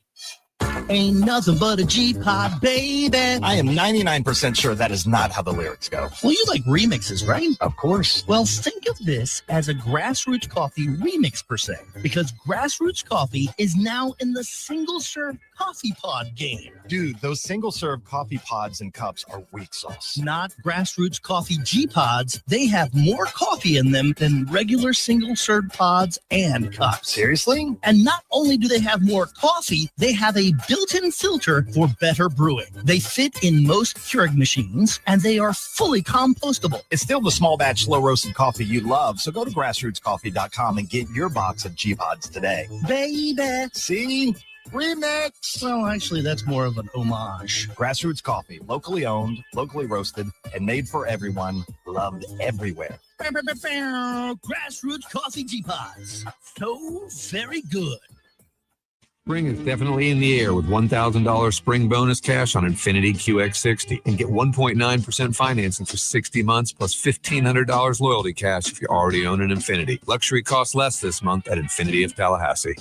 Science-backed, technology-tracked, and coach-led. Hey, Jeff Cameron here. You've heard me rave about the benefits of Orange Theory Fitness and the proven track record of science-backed interval training. Well, now Orange Theory Fitness has done it again, adding more ways for you to improve your health and look your best. In addition to the always great standard workouts, OTF has added Tread 50 and Strength 50 for those in the mood to just lift for an afternoon or attack those cardio goals for the day. Take the guesswork out of exercise. Make sure you're getting the most out of each and every workout. Orange Theory Fitness, location Midtown Tallahassee and Village Square Boulevard. The Jeff Cameron Show is a production of the Warchant.com Multimedia Network. Check out Warchant.com today for the latest news inside Florida State athletics. That's Warchant.com. Now, back to Jeff on Real Talk 93.3. Hey, just because I mentioned this guy frequently, I thought you'd be surprised by this. Now, Ira's set to join us here shortly in about 5 minutes. We'll get to him in a moment. He's already over there at Amelia Island. I hope he's not getting rained on. This is the trip. This is the best trip for him. This is a good one. Gets to be solo on the beach, gets to find it all out, hang out, just doing it up. I hope he's not getting rained out. That said, back to my point. I'm a big Dan Lanning guy. Oh, yeah. Oregon's coach. Understatement. Have you seen the video? No. Well, it's not good. It's not good. What video? Okay, Mike Norvell. I'll give you credit for this right now. Now some could turn this into a criticism as well, but I'm not going there. This is legit. Oregon got a commitment from a I think he's a defensive end recruit. Okay.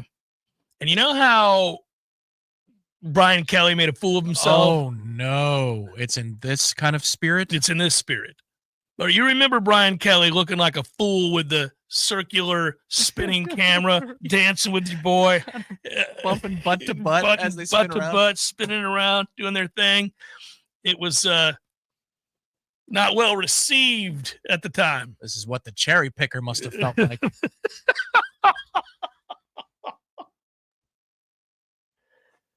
Oh, sorry, I'm just not a fan. I know, clearly. I don't think he's a good person. If it ain't the Bama Slammer. That's right. My family. Family. So anyhow, back to, yes, that particular coach. That was a bad look for him in recruiting. Whatever that was to dance in the circle, it's still absurd to think about. So anyhow, Coach Cameron wouldn't make it. I can't do these things. I'm not going to do these things. I wouldn't even be able to fake them. I'm not saying I'm a better person. Well, I am a better person than Brian Kelly, but I'm not saying I'm a better person than most of these guys who have to do these embarrassing, kowtowing, nonsensical, catering to children videos because they live on the internet, and that's the only way you can get people to commit to your school, so you do all these video shoots. It's ridiculous. Anyhow, we're going to beat the heck out of Florida State. So my man, Dan Lanning, jumped into a pool with a recruit. So, you know my feelings on swimming. We're going to have to revisit this after I get done talking to Ira. But if you take the time, if you're listening, to go find the Dan Lanning video of him jumping in the pool, I don't think I ever want with to a new recruit. Okay, it's a toughie. It's a toughie. You're gonna go. Oh, I don't know, man. But when I watched it, I thought, see, I couldn't do this. I could not do it. And they said, like, this is the problem, Tom. If a 5-star edge rusher or defensive tackle said, Coach Cameron, I love what you got going on at Florida State. I'm very excited about the offer, and I think I'm ready to commit. Okay? One thing. What if we did a dance together on a spinny camera thing while the lights were flashing? Doesn't seem necessary. I think it should be about the football and the things that we can do to help one another on the football field, buddy. I'll do whatever I can to help you, but we probably don't need the spinny-to-do camera shot. No, and let's have Fetty Wap play. I don't know what that is. But do you understand me, son? The music. We need the music. I don't think it's not gonna be a good look for me. And you want your coach to be cool, and there's no chance I can look cool on a spinny-to-do camera shot with Fitty Wap. It can't happen. So maybe one of my assistants, somebody lower on the totem pole. Can I introduce you to my running backs coach? I would be like, here's Coach so-and-so. He can't say no because I've told him to get in the video so that you guys can dance around the thing.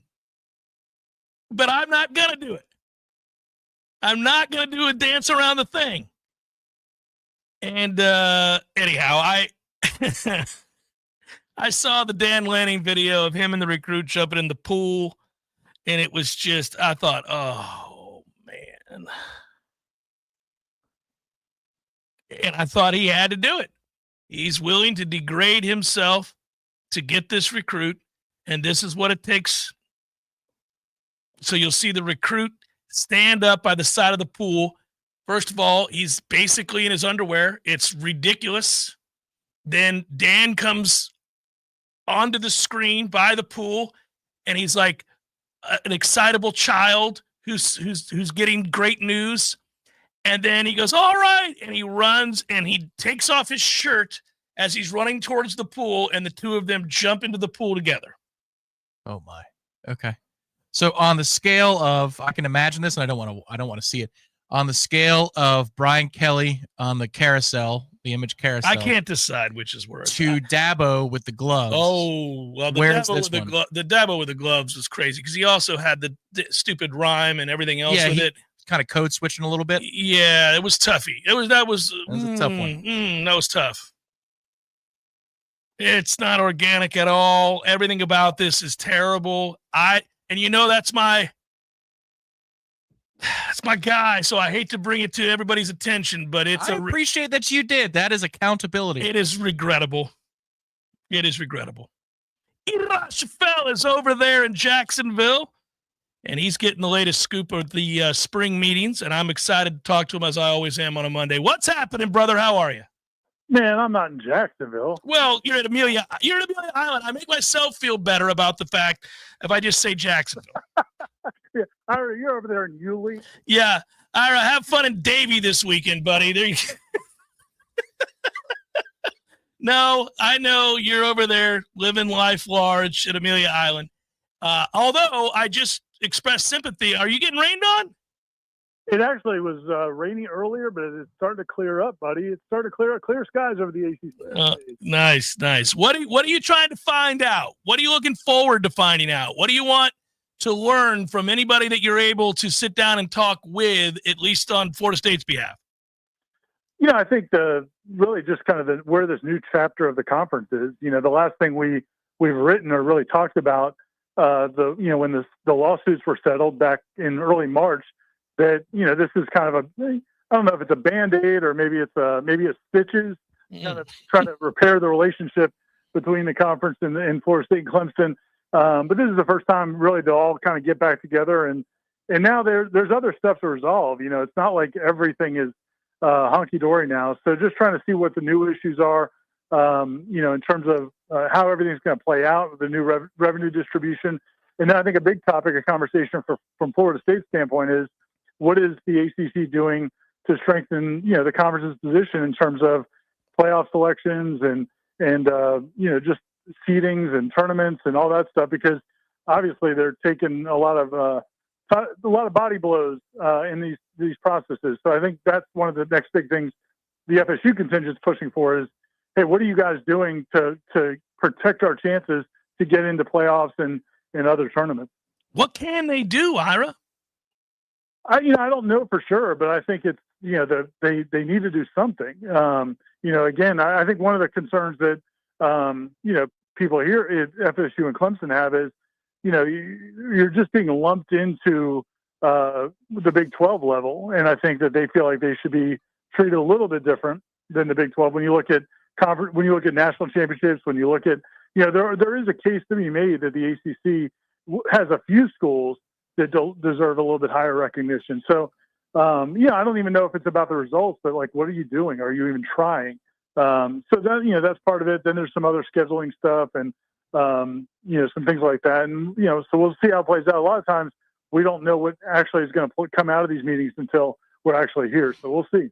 Yeah, the last time, Ira, that you were going over there, headed in, and I saw the picture you took today there. I see it over, for those that haven't seen it, warchant.com. You can see proud ACC members, Stanford and SMU. And anyhow, the last time you were going over there was a sense that it could get ugly, that it wasn't friendly at all, that there was a real contentiousness to it all. And Alfred wasn't afraid to say out loud what we all knew to be true, and that there was going to be a response from other members and their ADs. The sense this time around isn't that, is it? I mean, because the resolution has occurred. Yeah, I don't think it's that, but now the next question is, okay, well, how do these other schools deal with that reality? Because for Florida State to make a lot more money and Clemson to make a lot more money, which is what this settlement does, I mean, it's going to be based on your television ratings and revenue. And so, Florida State may stand to get another $15 to $17 or $18 million per year from what they were getting before. Well, that money comes from the Wake Forest of the world, maybe the Virginias, some of these other schools. So now they, have to deal with that reality. So you may have some other people being contentious. And then at the end of the day, I don't know if anybody really knows how long this settlement's going to last. Is it, a 2-year fix? Is it a 4-year fix? Is it a 1-year fix? So, there's still a lot. I think everybody's going to try to make appearances that everything is solid, everything's good right now. But, whether or not that's really what's happening, we'll have to see. Did you get a glimpse of AD Alfred walking in, and was he wearing a pin that just said "suck it"? He was not. He did okay. have a nice blazer on, jacket on. I actually just got my first sighting of Bill Belichick. Oh. So that was no Muse in sight. Oh, well, that's a shame. So, but he is here. So that's going to be interesting. And that's one of the other things I think that'll be fun about hearing, just what that interaction's like, how these ACC coaches, what their first interactions are like with Bill Belichick. And so there's some interesting subplots that we'll follow as well. I know you wrote that the NCAA president, Charlie Baker, is going to address the ACC leaders during the meetings this afternoon, and he wants to discuss the House settlement, the transfer portal, and other topics. But this thing's still not resolved, and they thought it was going to be in April. Do you expect to hear good news, any news whatsoever about the parameters that are going to help guide college football moving forward? It sounds like we may get some answers in the next week or so. I think the final complaints from the objectors to the settlement are supposed to be lodged by the end of this week, and then the judge is supposed to make a ruling within the next week or so. But just talking to some people, they think the decision may come early next week, and it sounds like there's some optimism that the settlement will be approved by the judge. But I don't buy anything until this thing's done. I've heard that so many times over the last 12 months that I'll believe it when I see it. But right now, people seem encouraged that that's going to go through. Yeah, I don't buy it either, Ira. You're right to stand firm on that one. Now go get a drink of water, and I'll talk to you later, brother. Thanks, yeah, man. That's Ira Schoffel, who I could sense needed said water. Would have been funnier if Alfred walked in with a suck it pin. Oh, that. Sorry, I forgot I had that on.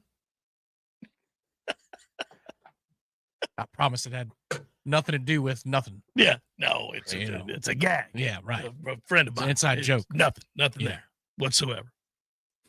It's a fantasy football thing. Yeah, I had to do it.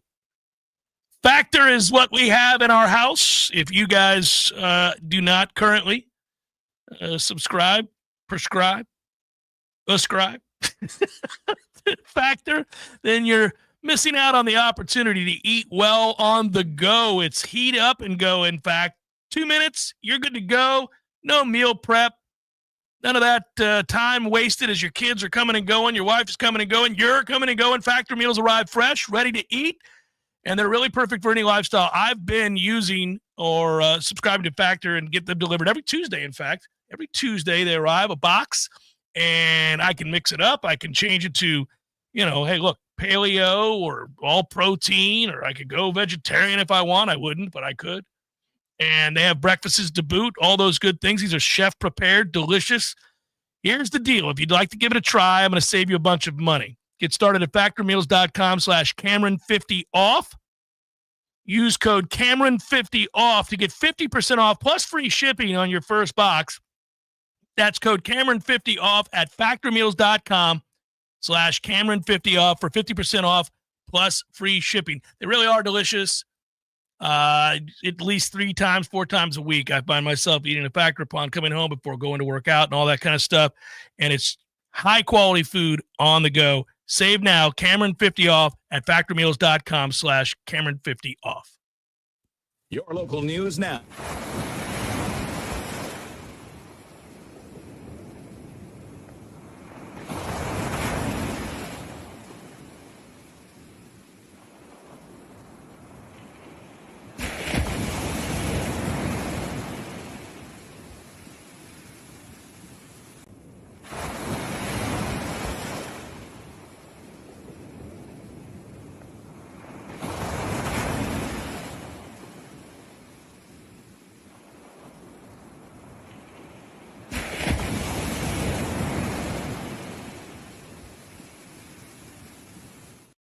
Public to put debris near the edge of the road while keeping roads and driveways clear.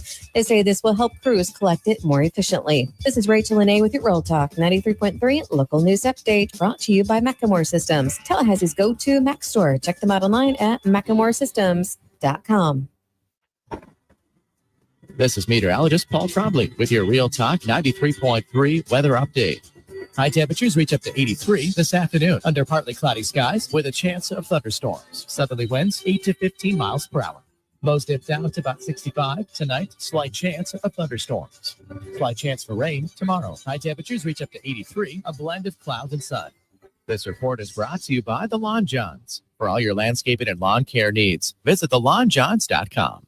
Currently 75. Hey, no fans, our partner ISF Inc. is a national management and IT consulting firm located right here in Tallahassee, Florida, solving the future for state governments through strategy, process, and technology. As a trusted advisor for state governments, ISF knows the importance of defining a clear and detailed strategy. Our friends at ISF can help your organization create a strategy that sets you on a path to success. ISF, your vision plus our expertise brings your brilliant ideas to life. Visit ISF.com to learn more. ISF, solving the future. There he is. Haven't seen this guy since, what was it? Oh, shoot. You two at the Sphere in Las Vegas, baby. Hey, how about that, man? Wasn't that fun? Good show. Good show. Everything about it. Nearly perfect. Nearly perfect. I had everything I could possibly want. I wanted one thing, couldn't find it, and I looked everywhere. No Cubans. What do you mean? No Cubans. There was Cubans. No, I didn't see any Cubans. Dude, I'm sure there was Cubans there. I mean, you know. No, I walked around. There was a moment right before the show. I thought, got to find some Cubans. Nothing. Dude, there's Cubans. There was Cubans. I'm sure there was Cubans. In Las Vegas? In Las Vegas. No Cubans in Vegas. There's Cubans in Vegas, man. Eddie, there were no Cubans. Chef. The sandwich. There were no Cuban sandwiches. You're Cuban. Of course I know there were Cubans there. Oh, the sandwich. Yeah, no, there probably wasn't many there in Vegas. No Cubans. No, not yet. Gordo's, bringing the flavor and flair of Cuban food to Tallahassee since 1996. The Jeff Cameron Show is a production of the Warchant.com multimedia network. Check out Warchant.com today for the latest news inside Florida State athletics. That's Warchant.com. Now, back to Jeff on Real Talk 93.3. I don't know that we'll get the answers to the pending NCAA House settlement. The aforementioned judge's approval still awaits. Probably top of the list of the things that they'd like to learn about over there. Schools not knowing whether or not they are player revenue sharing, new scholarship limits, stipulations that will be in place perhaps for this fall or not. I mean, these are things you're going to want answers to, but we don't know. Kind of important. Yeah. Kind of important to know how many players we can have on each team. Well, and it's just that everybody seems to think that that is like one stepping stone that they're going to try to remedy, but then they anticipate lawsuits that will put the kibosh on that temporarily. And so it's not going to be in place by the time we get into the fall. And seems to me that anything that seeks to regulate players making a certain dollar amount is going to be fought in court over and over and over again as well. So the idea that there's going to be a department that looks into whatever agreed upon salary cap that's negotiated and makes sure that players aren't getting something that is not, quote, fair market value or above market value, that doesn't seem likely to me as something that's going to happen or be approved or enforceable. No, this is going to have to be put in its own category, this sport. And the players for that sport are going to have to be unionized. It has to be an employer-employee relationship. Until then, you'll get different medium steps towards that resolution that hopefully can help you compete more with the Texas and Ohio State and Alabamas of the world. That's what I'm looking for, is like, even if we're in this, medium purgatory for the next 3 years, can the purgatory rules be better for us? Like, can that make things a little bit easier for us to operate? Because I would very much appreciate that. But I mean, I think we're going to look at this a generation from now and say, well, okay, so football was making all of this money, like Brinks trucks worth of money, and basketball was making a briefcase worth of money. And then all the other sports were not making money. Right. But somehow we were distributing the Brinks truck and the briefcase with all of the sports. And we thought that was going to be okay. So it's not, and it never will be. The reclassification is going to be the end of this. It's just in the middle term, let's make it easier for us to not have to spend $40 million a year on a roster to compete at the highest level, please, because we can't do that. Well, we can't do that. Most teams can't do that. Apparently, Texas will be doing that. Speaking of Texas, this could get interesting in a weird way. These stories are connected, and I'm talking about the New Orleans Saints learning over the weekend that Derek Carr is, in fact, retiring, that the shoulder is that far gone, which makes it all the more odd that at one point he demanded a trade.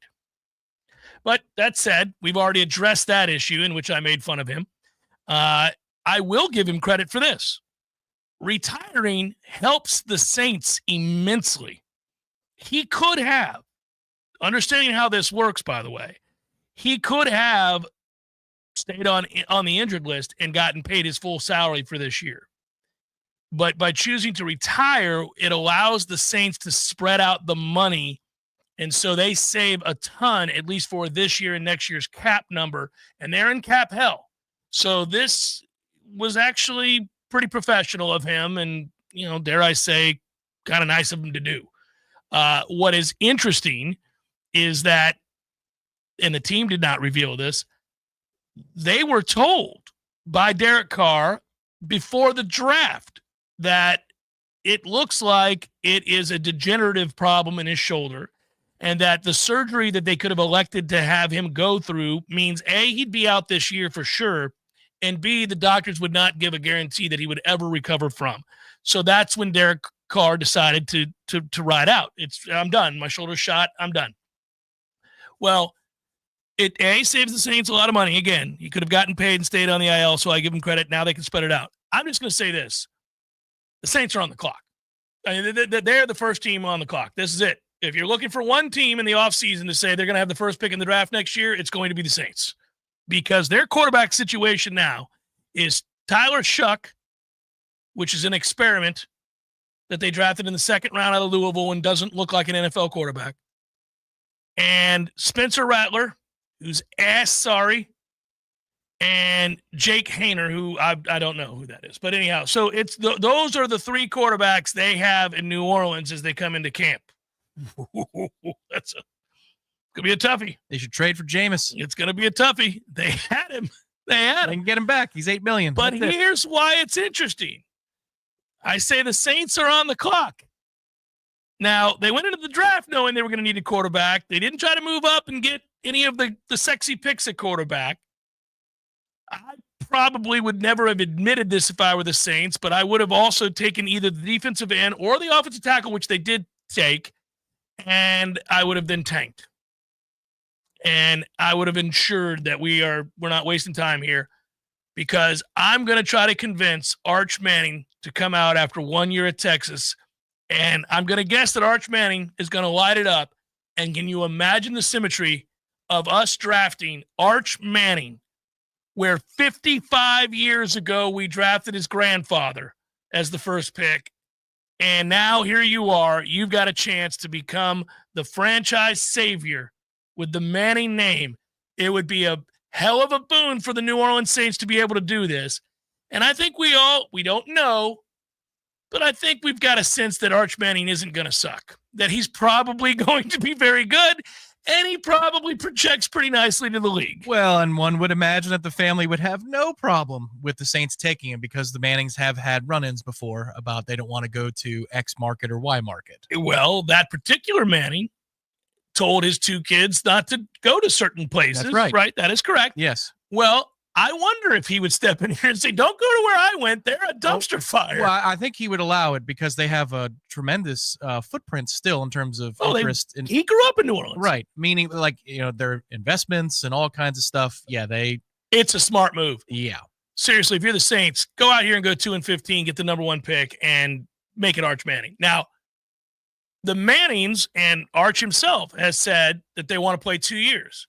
That's one of the reasons that they in college. Yep. And that's one of the reasons that they basically told the Texas, I almost said the Texans, the Longhorns that, hey, he doesn't have to play right away. You have Quinn Ewers. No. We're cool. You don't have to play him right away. In fact, take it easy. Let him ease into it. As I understand it, the demand was that he would not play. And that's why when Ewers got hurt they were like, their backup got hurt, people were clamoring, and the Mannings said, no, he's not playing his true freshman year. Now, he got into games and played well. We've seen him play. Last year he was fine. He looked good right off the bat. He's, first time we saw him, you're like, oh, well, he looks the part. And, oh, by the way, he's actually athletic compared to these other guys. So that's stunning. I'm kind of curious to see, will they stick by I need to be here for 2 full years as a starter? No, that's fair. Yeah, they were steadfast on the high school to college thing, but if the Saints come up as an opportunity, that would be a horse of a different color. I think so too. It would also be the wise play if you're that head coach. You're in cap hell. You're in year 1. You don't have a quarterback. Make it worse before it gets better. I doubt that when he agreed to become the head coach, he was told that he's got 3 years to make it work. Because remember, they were striking out left and right to land a new head coach. So I would imagine it was a provision of the deal that beyond the term of my contract, we all understand the deal here, right, guys? I'm going to need at least 3 seasons to flip this thing around and have the money to do something about it. Yeah, it's an awful situation to be in, to come over and to take over a franchise that is buried in the cap, by the cap, and really irresponsible previous spending moments and the like. And now you're stuck. You really can't better your team, not in free agency, that's for sure. And so you're going to have to do it all through the draft. But we all know you can't win without a quarterback. It'd be interesting to see if they try, because you would reach out. Who are we kidding? You would reach out to Arch and his people and say, the Mannings in general, and say, hey, are you tied to are you tied to playing 2 years in college? 2 full years? The Saints organization is not averse to having those types of tampering discussions, as we well know. In the city of New Orleans, they have all kinds of discussions under the table to help major institutions cover up their problems. Yes, we read about the Catholic Church there. You are correct. But this here, I would definitely have whatever illegal conversations I need to have, because look. I'm just saying, if you're going to have that conversation, you're most certainly, Arch, just sit down with me. Let's talk. Grandpa, Archie. Yes, let's go. What do you think here? Look, the bottom line is, that kid isn't lacking for money.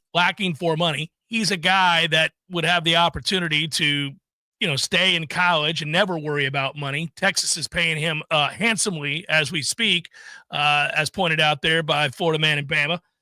Yes, his NIL situation is a very good one. He doesn't have to go to the league, but what a cool experience and what a unique situation to go to the Saints and potentially be a franchise hero. Also, you know what? This isn't crazy. It's not even a conspiracy theory. It's just logical. Mercedes-Benz took over as the Atlanta Stadium sponsor. So the Superdome was up for bids, and now it's sponsored by Caesars Sportsbook, and Caesars Casinos, I should say, Caesars Casinos. Well, you know who the major spokespeople are for Caesars? The Mannings. No, that's true. They're part, yes. The whole family. They have the whole family sit at the table. So those are actually great commercials. Major sponsor for the stadium in New Orleans. The Mannings, New Orleans. It's happening, buddy. We got it. There it is. It actually, there's symmetry to it. It does work, and that's actually above board. That's fine. That is absolutely above board. You can do it. I would do it. If I were the Saints, I would do it.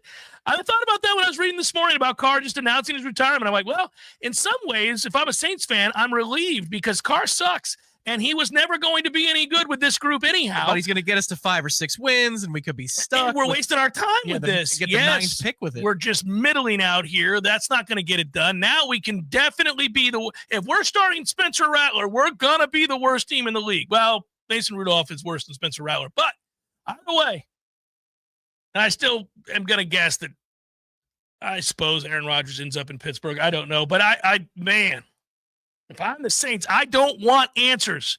So what I'm saying is I don't want to hear that we're going to pick up so-and-so. Don't go get Joe Flacco. Just let us suck. Let us be over here as a guaranteed win for the Bucks twice, Falcons twice, Panthers maybe once, right? That's it. All right, so I pulled up their future opponents because this week is schedule week, okay? So we're going to learn, and it's going to be at a random time. Oh, we already know the Eagles and the Cowboys are playing on a Thursday. You know, I really couldn't sleep last night worrying about who the Eagles' opponent was going to be in week 1. So their opponents this year, you know, obviously the division opponents, but they play the Cardinals, the 49ers, New England, the Jets, the Giants. Those are their home opponents. Their roadies are at the Bills, at the Bears, the Rams, Dolphins, Seattle, Tennessee. It's doable. But none of it matters because if you don't if Spencer Rattler is starting for you, you're going to lose all of those. Well, games. I'm saying that's doable. That's a 3 or 4 win campaign, and you could make that work and squeeze it down to 2. No, I'd start the Shuck kid then. I'd be like, well, we drafted him 2nd round, we're starting him, and I wouldn't even give him any help. Go get him, kid. But you haven't told. No, don't worry about it. On the marquee outside the stadium, his nickname is the Bridge. Tyler the Bridge. Chuck. Like I've seen Tyler the Bridge. Why did you name me the Bridge? Yeah, don't worry about it. No, we didn't. No, we thought it was cool. The bridge to greatness, Tyler. Final hour, bonus hour, forthcoming. Stay with.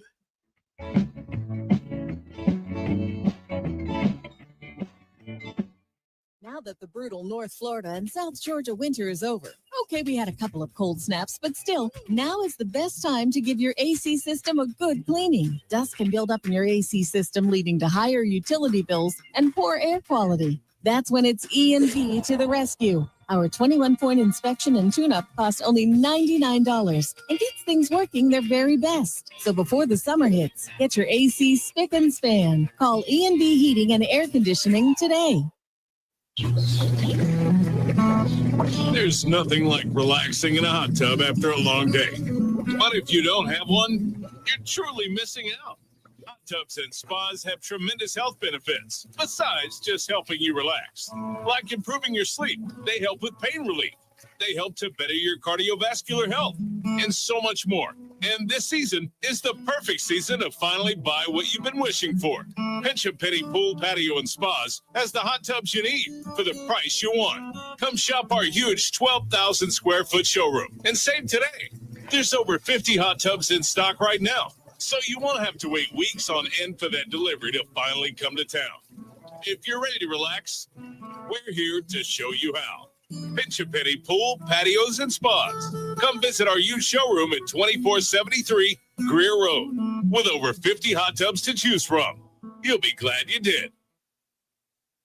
Do you own a small business? Let me guess. You started your business so you could get bogged down with payroll and bookkeeping, office tasks, and other paperwork, right? Probably not. I'm Craig Collins with Collins Income Tax Solutions. Allow me to help you get out from behind your desk and get back to doing what you love. For any of your payroll, bookkeeping, or other business services, give me a call today and allow me to take it off your plate. You can find my contact information online at collinsincometaxsolutionsllc.com. Enterprises, roofing and construction services. T-Bar Construction.com. We conquer all peaks. We fix those darn leaks. Call 850-766-134. T-Bar Enterprises, roofing and construction services. T-Bar Construction.com. License CCC 1331204. From the championship stage to coaching change and everything in between, Warchant.com remains your home for the best FSU football coverage in the business. Brutally honest columns and features, market-leading multimedia presence across video and podcast, the largest FSU fan community with a staff that combines for over 100 years of experience covering the Noles. When change comes, Warchant.com is your home for analysis from every angle. Warchant.com, your ultimate Seminole sports source. Sign up today. WVFT Gretna, Tallahassee. This is Real Talk 93.3. More of the Jeff Cameron Show is coming up next. Your sports flash. Check it out. Look at that. This is from my friends at Huel. I'm going to tell you a little story about Huel. Huel is obviously paying for this advertisement, which is great. There's no shame in that. They recognize the popularity of the great Jeff Cameron Show, and they want to be a part of it. And for that, I'm grateful. But I was drinking Huel. I was having Huel shakes, Tom, in the morning 2 years ago. I came across it one day when I was researching nutrition because I don't do well in the mornings. I don't eat breakfast all that often, and I know that I need to. And I never really feel hungry, but I know I need, obviously, the nutrients that come with eating a balanced breakfast, something that's good for you, a meal, if you would. And this is a meal in a bottle. That's what this is. It is unbelievable what you get with this. It is packed with nutrients that your body needs. This is no prep, no cooking. I'm out the door, and it tastes good. It's affordable. It's delicious. And right now, new customers get 15% off plus a free gift at Huel.com when you use my code. My code is Warchant. You're going to want to do this today. Mornings can be chaos in a lot of our houses. I understand that. You're out the door. You realize you haven't put together a balanced meal. Huel will do that for you. You drink it, you're on the go. And here's the thing, you feel full and you're ready to go. Go again to Huel.com. Use my code Warchant. You'll get 15% off. New customers, 15% off plus a free gift at Huel.com when you use my code Warchant. At fidelity.com/wealth. Investment minimums apply. Fidelity Brokerage Services, LLC, member NYSE, SIPC. Porterman, you're walking crooked again. What happened to you? Well, I was sitting at the boat ramp sipping on a margarita when my alligator Hank decided we needed to go water skiing. Oh, no. Next thing you know, Hank's strapped to 4 skis and I'm hanging on his back and the boat is pulling us out. It was all going great till Hank spotted a duck in the lily pads and wanted to jump the wake. Porterman, you're crazy. No wonder you got hurt. Yep, 1 second it's air, water, air, then bam, now I can't even bend over to put on my own water skis. Well, Porterman, you better get over to Thin Chiropractic right now. You can book an appointment online and take advantage of the new patient special. Special offer online? That's easier than wrestling an airboat off a sandbar.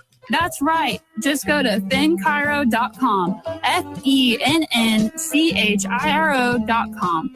FENNCHIRO.com. That's it. I'm headed over there boogity to get straightened out.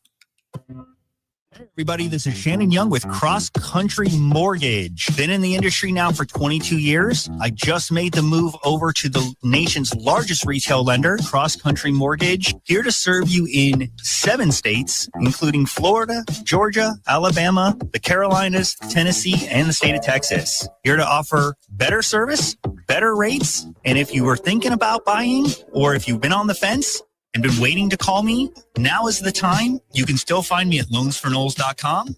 That is, again, loansforknowles.com. I've helped thousands of fellow Knowles get into their dream home, and I can't wait to help you get into yours. Give me a call today. I'm at 954-369-6171, or go to loansforknowles.com. Again, that's 954-369-6171, and that's loansforknowles.com.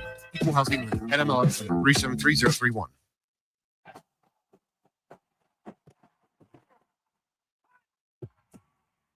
Live from Florida's capital city, this is the Jeff Cameron Show, brought to you by Orange Theory Fitness on Real Talk 93.3. Now, stop what you're doing and listen closely. It's time for the Jeff Cameron Show in 5, 4, 3, 2, 1.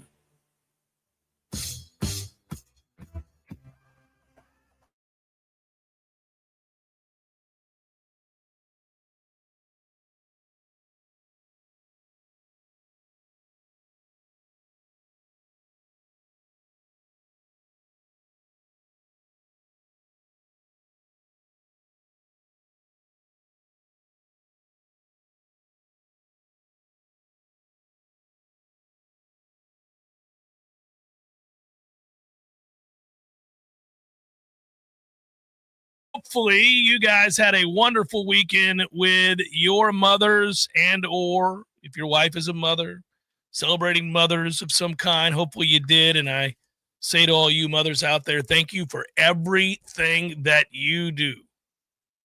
Yes, Will Shep, that Dan Lanning video did give you the Top Gun volleyball vibes. It's a toughie. It's unsettling, to say the least.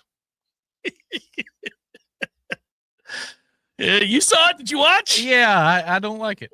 I don't like it. I don't like it very much. I've got questions. I've just got so many questions, and I don't know where to begin. Yeah, well, listen, that's why I brought it to your attention. Suffice to say that Dan Lanning did not go above and beyond, but let's find out who did. Hey, buddy. Hey, buddy, like that? Who went above and beyond? Above and beyond. Above and beyond. Above and beyond.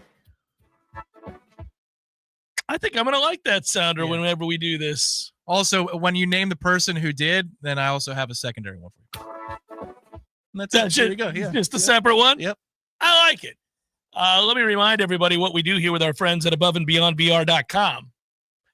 These are Noles. These are fellow Noles. These are folks that have been hardcore involved in what we're doing, and now we're involved with what they're doing. And we had a wonderful opportunity to go down there and see the 30-plus properties that they have available to you right now, and you can skip that middleman and not pay any of those fees.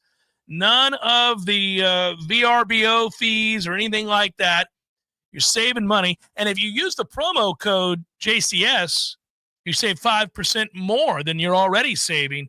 And they really have various types of properties, cottages, on the water, off the water, in the city, all that. In the Dunedin, St. Petersburg, Clearwater, Tampa area. No reason to be landlocked. Yeah, Clearwater Beach, Dunedin, Palm. Sorry, yeah, I should. Yeah. There it is. But those areas. And look, you can get one. Memorial Day is rapidly approaching.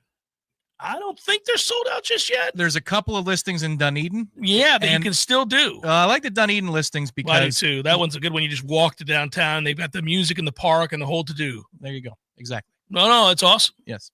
And it's also available if you're going to be landlocked like we are. I'm looking at next week's. I was supposed to originally, behind the curtain, I was going to be going to Orlando next week for a few days just for a vacation. I saw that it's going to be 97 every day. I'm not going.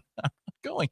If I'm going to spend any time in 90-plus degree heat, it ain't going to be there. It's going to be with a Gulf breeze. It'll be with a Gulf breeze on the water. That's correct. Or in downtown Dunedin enjoying myself. Yes. Either way. Walking to microbreweries. That is correct. Bars. Yes. Yeah, you could get one of those places starting under $200 for Memorial Day, starting at under $250 for July 4th, by the way. And it should be noted, too, that they're doing now what most of the websites are doing with these listings is you have the all-in price.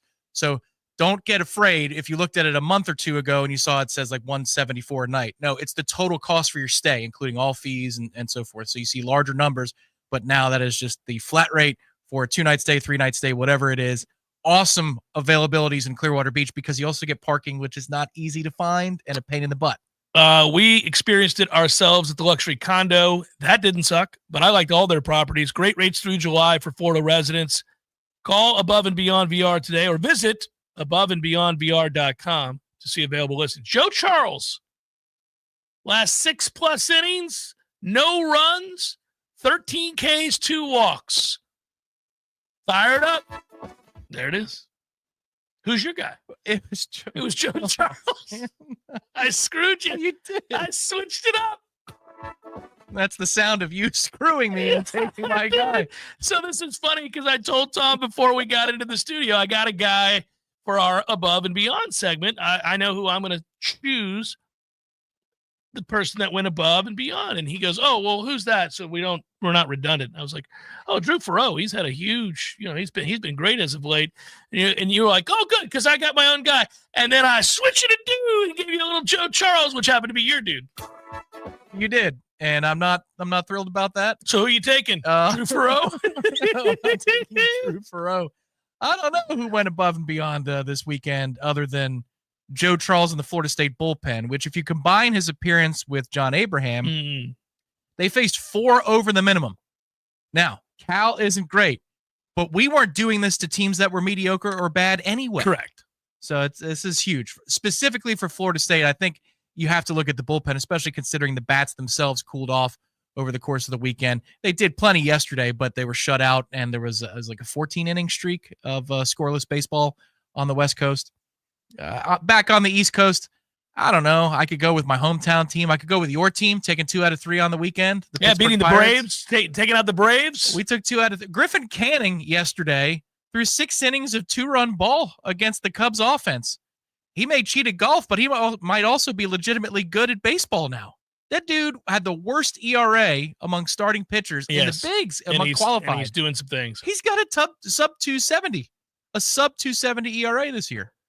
Brett mentions in our chat that going back to the uncomfortable Dan Lanning video in which he secured the recruit's verbal commitment and then they jumped in the pool together, that it's an FSU video that's on the big screen when Lanning jumps into the pool.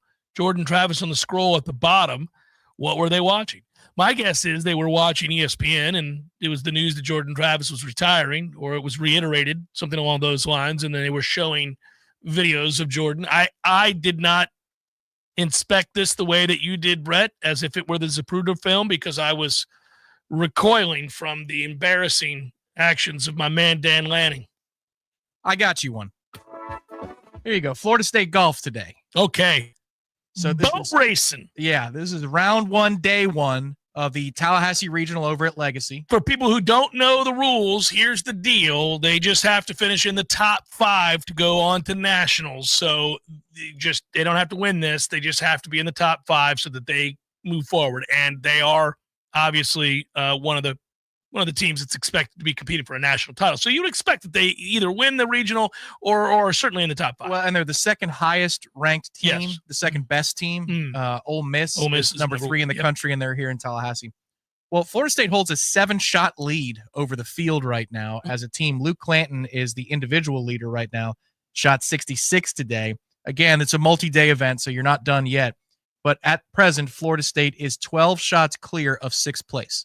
When you're just trying to finish in the top 5, this is exactly the start they wanted. Of course, there's a home course advantage, but the NCAA sets the pin placements and the tee boxes and the rules, so you don't totally get to gear this thing up for yourself. And FSU passing with flying colors so far. Well, this is Trey Jones' dream. I was so fortunate, and I mean that sincerely, to become dear friends with Trey, and I still consider him that. And we did shows together for 7 years, and that was cool. I got to watch this all play out because he told me when we first started doing the SiriusXM show, he's like, man, I really want to get this golf course built for Florida State, and I feel like we could have a championship level track, and that there's a lot of moving parts to all that, and I won't get into all of that. But at the end of the day, when they went with Jack and his company, Nicholas, then I remember thinking, well, this is a hell of an undertaking. And that was cool just to watch play out. But then I watched them destroy the old Seminole course, and Jack's vision comes to reality. And just because, again, having access to Trey and doing those shows with him, he'd say, hey, come on over here and take a look at what we're doing. And I was appreciative of that. But Trey really it's a lifetime in golf. He played college golf. He's coached college. This is his whole career. This is what he does. He loves the sport of golf, A, and B, really loves being a college coach and these kids. And he's wanted to have a track that could be something that attracts in the off seasons, if you will, people from all over the world to come play because they want courses like this that could be utilized in an NCAA tournament, an LPGA Tour event, a Corn Ferry event. Like, there are certain parameters that must be in place to host something like that. There has to be a level of excellence and difficulty that is challenging for every kind of player. You have to be able to lengthen holes and shorten holes and do things that require an awful lot of work and design. And they got that done. And so I know how excited he was to be able to have this regional come here, to be able to play in this and to host it. But he also said that he knows from having to go to other people's in the past, there is a distinct advantage for the team that's hosting. Now, there's added pressure, too, because you're supposed to move on when you're the one hosting. But he said, look, unless you play that course every day, unless you've been here, you could have a real hard time knowing exactly where you need to land, where your ball has to be. A little bit like we talked about with the Masters. I mean, like first-timers struggle mightily because they don't know that, oh, it reacts this way if I'm on this part of the shelf, or if it's windy this way, I've got to go here because I have no access to the pin from over here. All these kinds of things, where it bleeds out on a drive on number 4, all those kinds of things. And, yeah, I think he realized that this would be a huge, huge advantage for Florida State. I played that place 4 times so far, and I've already got in my brain probably 3 loose leaf sheets of paper of mental notes about certain things and pin placements. And yeah, you've got no chance. Actually, I was on a flight back here Saturday night, and Michigan State's golf team was on that flight. And the kids, some of them were talking about NIL, which I found funny. Yeah. And then some of them were talking about, the course, the layout, the heat of Florida. Oh, yeah. Like, man, wait till you see some of these layouts, some of these spots. Yeah. And they're not doing so hot today. I'm like, yep. I figured as much. This is not an easy place. There are certain things. Jack does a wonderful job of keeping you guessing and keeping you defensive. And yeah, they play in for the next couple of days. Florida State it's women's free, golf. by the way. If you're in Tallahassee listening to this, sorry, I'm going to act as a promoter. It is free. And if you've never gone out there to watch these guys play, it is something to behold. You're going to be watching a lot of teams, many of whom will have future PGA Tour and Korn Ferry players. Correct. Well, same thing for women's golf, which already they did. They hosted an event here during the season, but they're going to nationals already because they won their regional. So, yeah, this is heady times for Florida State spring sports right now, and this is something really cool. If you want to go catch some future pros playing, and you can walk right up, and they have concessions going and the whole thing. Let's go out to Legacy the next couple of days. It's a cool place. Also, they get me every time I go. I texted Trey this morning. And I was like, I hope to see you out there, friend. I'll talk to you later this week. I'll see if I can sneak out there. But I know what's going to happen, Tom. Whenever I go out there, I end up going to the pro shop. And there's no escaping the pro shop without $300 worth of purchases. You can't do it. It's like a rule. I can't go in there without going, ooh, ooh, ooh. It's just me constantly, ooh, ooh. Well, and now with the latest, this is the time of the year where they roll out the next year's fashion. You're like, well, I've never seen that look with the collar before. That is a really good looking hat. So that's how it starts, Tom. It always starts with me where I'm like, oh, look at that hat. That is a sick Travis Matthew hat, $67.50. I'm like, okay, I'll take that hat. Then I look over to the left and I go, look at that. That's a little windbreaker. That's what you do right there. And then I grab that. Then I'm like, I don't much golf in long sleeves, but if I had to, I'd want to wear that. And then I grab that, and it sits in my closet. My wife goes, why do you have this? Why do you have this? You've got 17 of these. What are you, golfing in Wisconsin next year? Is that a Seminole Legacy umbrella? I mean, it's the coolest umbrella I've ever seen. It's how they get you in the damn, when you go to the Masters. Like, if you go into the gift shop at the Masters, you go, all right, I'm just going in to get one thing. I know this is a ripoff. I know it's going to be a $100 hat and a $200 shirt and a $75 mug and all of that, but I'm just going to go in here and get a couple things. I mean, how often am I going to be at Augusta National? I got to do it. And then you walk in and you're like $600 later. You're like, I don't even wear tank tops. Why do I? At the Ryder Cup, when I went, I got the person at the counter asked me, how much do you think this is? Oh, which I think is awesome. That's cruel. Yeah. Well, and I was judging on the fly really fast. I'm like, $975. $975. Nope. I was like, I'm going to spend over $1,000. This was Whistling Straits. Yeah. It was a bucket list event. You're also coming off of COVID, so you feel like you're in the world for the first time. Me and my dad have been watching the Ryder Cup since I was 1 foot tall. So I'm buying stuff for him. I'm buying stuff for family and friends. Yeah, you're going to run up a bill. Let me just say this. I went to the K Club in Ireland the year they were hosting the Ryder Cup. I wasn't even going to get to see that Ryder Cup. I was leaving the country. I happened to be going right by where the K Club is, went to the K Club to see it, and bought like 4 shirts for $300, and I wasn't even going to be there. I've got K Club stuff for no reason. It's ridiculous. Oh, man. And on that note, of course, the Europeans are just whooping ass in a Ryder Cup year. When we're on the road, we're going to get housed. It's not even going to be competitive. You look at it the way it's shaping up. I know. At least it's not even going to be competitive. At least it's Virginia weekend. A friend of ours is getting married that weekend, but that's a Friday game, so we can watch the collapse Saturday morning early before the wedding, and then Sunday all hung over from the wedding. That'll be a good time. It's not going to be a collapse. I think we're just going to get boat raced. I've got zero expectations. Rory is playing over the moon. Rahm's back to playing well now. We'll see how he does this week. Freaking Sepp Straka over here. Every time I look they're up, going to dial it up for us. Oh, yeah. Oh, they do. Your healthy happy hour is right here. Pay attention. A natural and healthier way to experience a carefree moment. Cornbread's THC gummies offer a balanced sense of happiness and relaxation. America's first USDA organic THC edible. It's a good thing. No synthetic ingredients. Farm Bill compliant, that's for sure. For adults over the age of 21. 10 milligrams of THC per gummy for just the right dose. Just the right dose. And right now, Jeff Cameron Show listeners, that's right. You see it on your screen. Visit cornbreadhemp.com/warchant. Use promo code warchant at checkout. The cornbreadhemp.com/warchant. Use code warchant. 30% off your first order. Good thing. You got your shipment in. I got my shipment in. I did. We have CBD as well as THC. So you can go either route. You don't have to do the THC if you don't want to. You can go CBD. CBD is you. You do CBD. 30% off just as well. THC is me. That's what I do. I roll with the THC, Snoop D, double G. Yeah, all of it. Promo code WARCHANT. 30% off your first order. cornbreadhemp.com/warchant. Your body is a masterpiece designed to heal itself from within. Learn how to maximize your health by tuning in to Phenomenal Health with me, Dr. Ryan Finn. Saturdays at 2:30. Experience true health today and call Finn Chiropractic at 386-7700. T-Spark Enterprises, roofing and construction services. T-Spark Construction.com.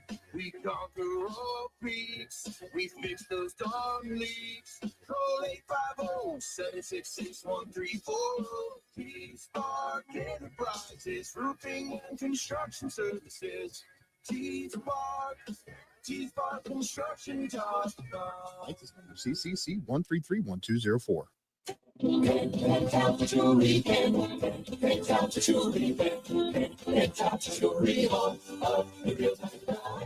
man, have you heard about the Dalphin Jewelry's the best in town? The rings, diamonds, earring, bracelets, and more. And Dalphin Jewelry. When was the last time you randomly did something nice for someone that means a lot to you? Now, I say this every day at the end of my show for everybody to be a better person today than you were yesterday. Well, one way to do that is to drop into Pentalpha and get a gift for someone who deserves it. It'll brighten their day, their week, maybe even their year. You don't have to wait for a holiday or special occasion, so don't wait to go check out a true local gem serving Tallahassee since 1988. Now, sing along with me, and I'll see you at Pentalpha.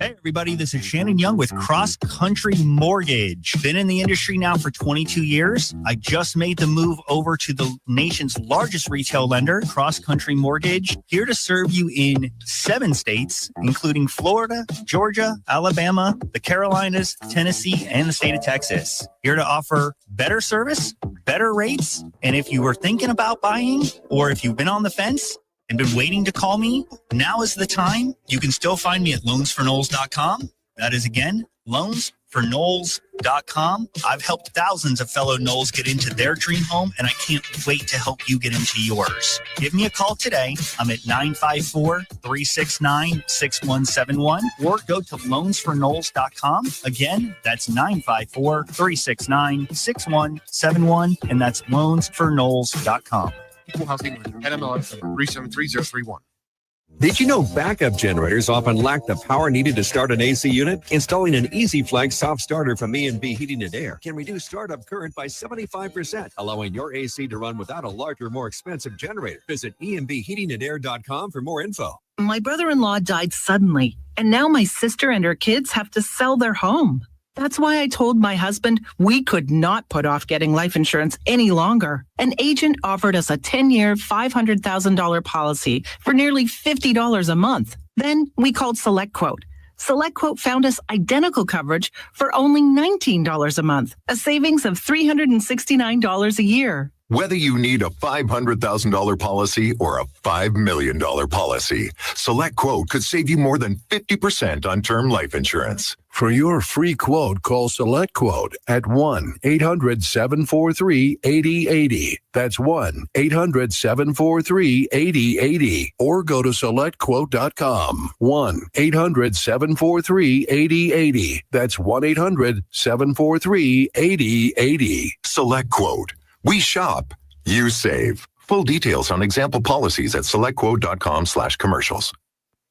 The Jeff Cameron Show is a production of the Warchant.com Multimedia Network. Check out Warchant.com today for the latest news inside Florida State athletics. That's Warchant.com. Now, back to Jeff on Real Talk 93.3. I don't feel like I gave enough credit to Wes Mendez. Now, I'm not going to go crazy. That was the last place Cal team, but... Oh, should I put the sounder away? You can put the sounder away. 5 innings, pitched 1 run. Got his 6th win of the year. Okay. I mean, again, he's your 3-starter Sunday guy, you know. He pitched well. Yeah, it's been... There's a pulse there. There's a pulse there. And you're going to need probably 2 other arms along with him in a game 3 situation. Yes, you are. Yeah. So can you give you 4 or 5? Right. Yes. If he can get you, yes, get us into the 5th. You don't have to complete the 5th, but get us into the 5th, and then let Joe Charles come in there, and then we'll see where we are after those 2 pitch and what the score is. Yeah. No, I was just encouraged. That's like I would just. All right, now Wes. I'm not trying to lower the bar all the way, but I am saying here, hey man. Can you give us 5 strong like that every time? Can you give us something like that? We'll piece it together. We'll make it work. I know you didn't watch this, and listen, the NHL playoffs have been much better than the NBA playoffs right now, but I want to point to something here, and you tell me if you think I'm wrong. And I'm older than you, so I don't know. Maybe I am, maybe I'm not. I don't want to be a prisoner of the moment. I can't remember the kind of ass kickings in the playoffs that we're seeing. I don't, in hour 3 is when we can talk about these things a lot of times. The Pacers scored 80 points at halftime. 80. That's a record. It's an all-time postseason record. Just the other night, the record was 78. Now we've got 80, okay? They led by 41 at half. They led by 41 at half against Cleveland. It was 80-39. Cleveland's the 1 seed in the East. Even if you don't think they're the best team, they were the 1 seed. And I know they're banged up. 80-39. I ripped the Clippers last week for that Game 7 performance that we know James Harden special. But good God, we've seen some games where people are down 50 and 60 points, Tom. That is not professional, and it's not possible unless you completely quit. And somebody was mentioning in the chat earlier, it caught my attention, that they thought the 2-10 football season was largely the byproduct of a mindset that certain kids have today when things don't go well or things start to go south. And I don't know that I can label an entire generation of athletes as being that kind of mentally soft, but that is an example where you would certainly second guess, because I don't ever remember seeing a playoff situation in which people are getting beat by 41. Yeah, those numbers are outrageous, but I can think to a series almost 10 years ago now, if it isn't, when a young Kawhi Leonard and the Spurs beat the Heat in the finals. Mm-hmm.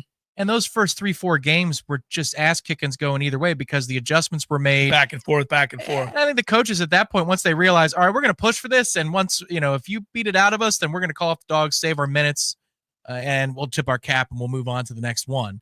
There have been series like that over time. I'm not saying it didn't exist. I remember one year way back in the 80s, the Lakers beat the Celtics by like 40. And I was in shock, and the Celtics turned around and won the next game. But the point is, there have been a lot of these, several of these kinds of games where you're going, how are you getting 41 and a half? Well, look, the most predictable one was Game 3 in Madison Square Garden. I mean, that number, I could not believe it. I pulled up the book. What's the number for the game? 5.5? 5.5.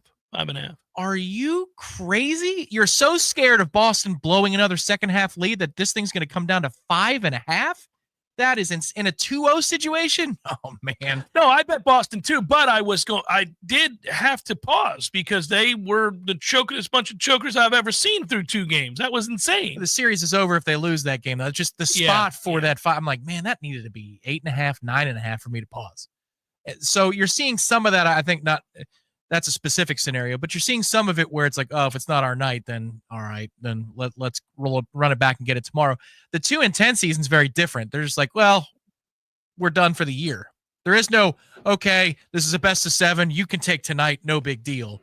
That was, the second half of Boston College. Never mind.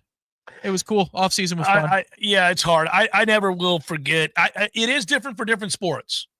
I will say, like, to me, I've always thought football is just too hard to not play hard. Like you can get hurt not playing hard in football. You can get hurt going through the motions in football. You're not going to get hurt going through the motions in baseball. You're not going to get hurt going through the motions in basketball typically. You can get hurt going through the motions in football, and that's why they'll always argue it doesn't happen. It doesn't happen in the NFL. There's no tanking. Now, you can tank. The only way you can tank in the NFL is by the personnel decisions you make, but the guys that are going to be on the field, they're going to play hard. Yeah, well, and also they're 53, 54 free agents pending because, that's the opposite of college football right now because most of those guys can just be cut, especially if they're that bad. If you're on that bad of a team, you're playing for a job. Whereas in college, this is the disconnect, is your money is guaranteed. There is no incentive-laden contract. Now, year over year, they can drop you down. We had a receiver that happened to. yes, big time. Yes, we did. So they can do it year over year, but there's nothing about record or performance or anything. I don't even know if participation. As long as you're enrolled at the university and practicing, I think you still get your money. But I don't think that these kids understand that runs out real fast. That NFL teams don't care about you if you don't play well in college. Whereas in the pros, the real pros, like they know this is it. If I get cut from a 3-14 team, ain't nobody going to be lining up to call my agent. If I'm a bad player on 3-14, then I'm not getting another job. I might be lucky to get a practice squad job. Yeah, in all likelihood. I'm going to play my guts out this week because I don't want the dream to be over. It's I don't know, just to have 3 or 4 games, because like the Oklahoma City game in Denver, the one that was so astronomical the other way, I just don't remember teams in the playoffs getting beat routinely by 40, 50 points. What are we doing? That would be tough. That'd be tough to handle. I mean, and coaches just kind of stand there like, okay, this is what's happening. We're going to set records tonight for the kind of ass kicking we're taking. And we're a freaking 2-seed or a 3-seed. What are you doing? Well, it seems unprofessional. It does. Look, I haven't watched these games, so I won't pretend to talk about the intricacies of it. But it's also, it seems efficient. Why waste the energy? Yeah, I think you're right. It may be a new way of viewing games. You may end up deciding, okay, we're down 27 late in the second quarter, but we've watched the Knicks come back from down 20 in the second half of games against the Celtics. Not the Pacers, the Celtics. Yeah, I would. So, like, you kind of, it's weird. What's the number you're going to give up on? Well, and what's the series at? Are you ahead by a game? And you're like, oh, okay. Let's just say it's game 2. You're on the road. You won the first game. Right. All right. You know what? Let's pack it in. They're going for broke tonight. We'll regroup for game 3. I'm not saying I love the mentality, but there's a time within the game where if you liken it to baseball, for example, I'm going to call on Dylan G out of the bullpen. I don't think we're rallying tonight against the Dodgers. No, you know what? That's a 162-game season. You're talking about a regular season. I would say that even in the playoffs. I mean, that happened in the Major League playoffs last year where the Dodgers were mashing and in our series. And one of the games in particular, the guys that were warming in the bullpen tells me what you think about the chances of winning tonight's ball game. Yeah. I don't like it in baseball, man. I don't like it, period. But I guess, understand to some degree, certain times you got to live to fight another day. Okay, we're going to lose this battle. Let's try to win the war. The best way for us to win the war is doing this, this, this, and this. So I'm not going to use this arm today in a 9-run game. Got it.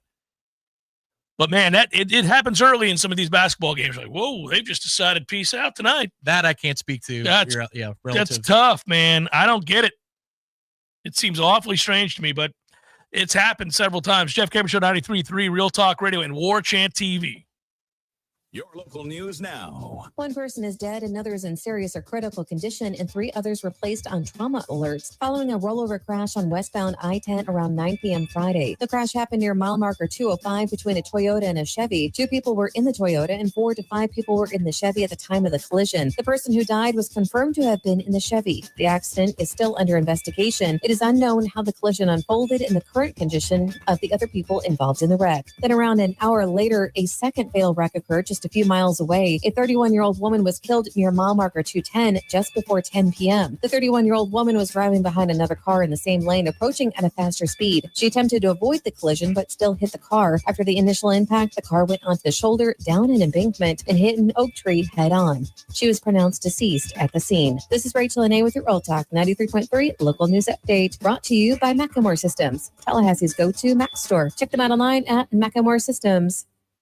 Here's your Paul's Termite and Pest Control Tallahassee weather report. Rain chances sticking around to start off the weekend, then we clear out. Without the rain to cool us off, the anti-pressure in control, we enter a warming trend for the rest of the week with highs in the upper 80s to lower 90s. Tonight, mostly clear, low of 64.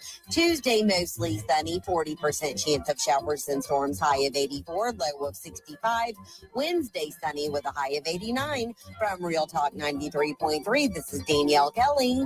For the elimination of termites, pests, and for a greener lawn too. Call Paul's. They'll get them all.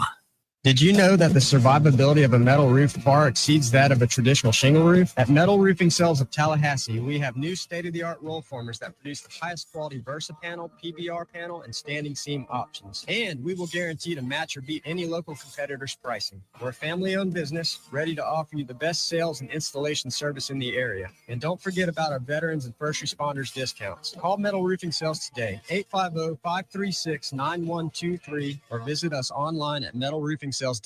I'm still going for it, even with higher stroke risk from atrial fibrillation, and a regular heartbeat not caused by a heart valve problem. Over a 3-year study, Eliquis apixaban tablets reduced stroke risk better than warfarin, and over 97% of Eliquis patients did not experience a stroke. A first stroke occurred in 2.9% of warfarin patients versus 2.3% of Eliquis patients. Don't stop taking prescription Eliquis without asking your doctor. It may increase your stroke risk. Eliquis can cause serious and in rare cases fatal bleeding. Don't take Eliquis if you have an artificial heart valve, abnormal bleeding, or antiphospholipid syndrome. While taking, you may bruise more easily or take longer for bleeding to stop. A spinal injection while on Eliquis increases risk of blood clots, which may cause paralysis, the inability to move. Get medical help right away for unexpected bleeding, unusual bruising, or tingling, numbness, or muscle weakness. Medications such as aspirin products, NSAIDs, SSRIs, SNRIs, and blood thinners may increase bleeding risk. Tell your doctor about all planned medical or dental procedures. Learn more at Eliquis.com or call 1-855-ELIQUIS.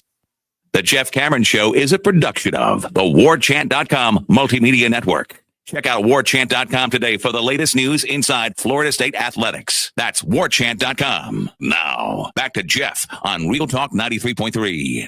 By the way, I did want to note, Tom, that I learned something. We were speculating about this, and I talked about how, especially we talked about the baseball team and some of the theatrics that you see in college baseball, including Florida State's players.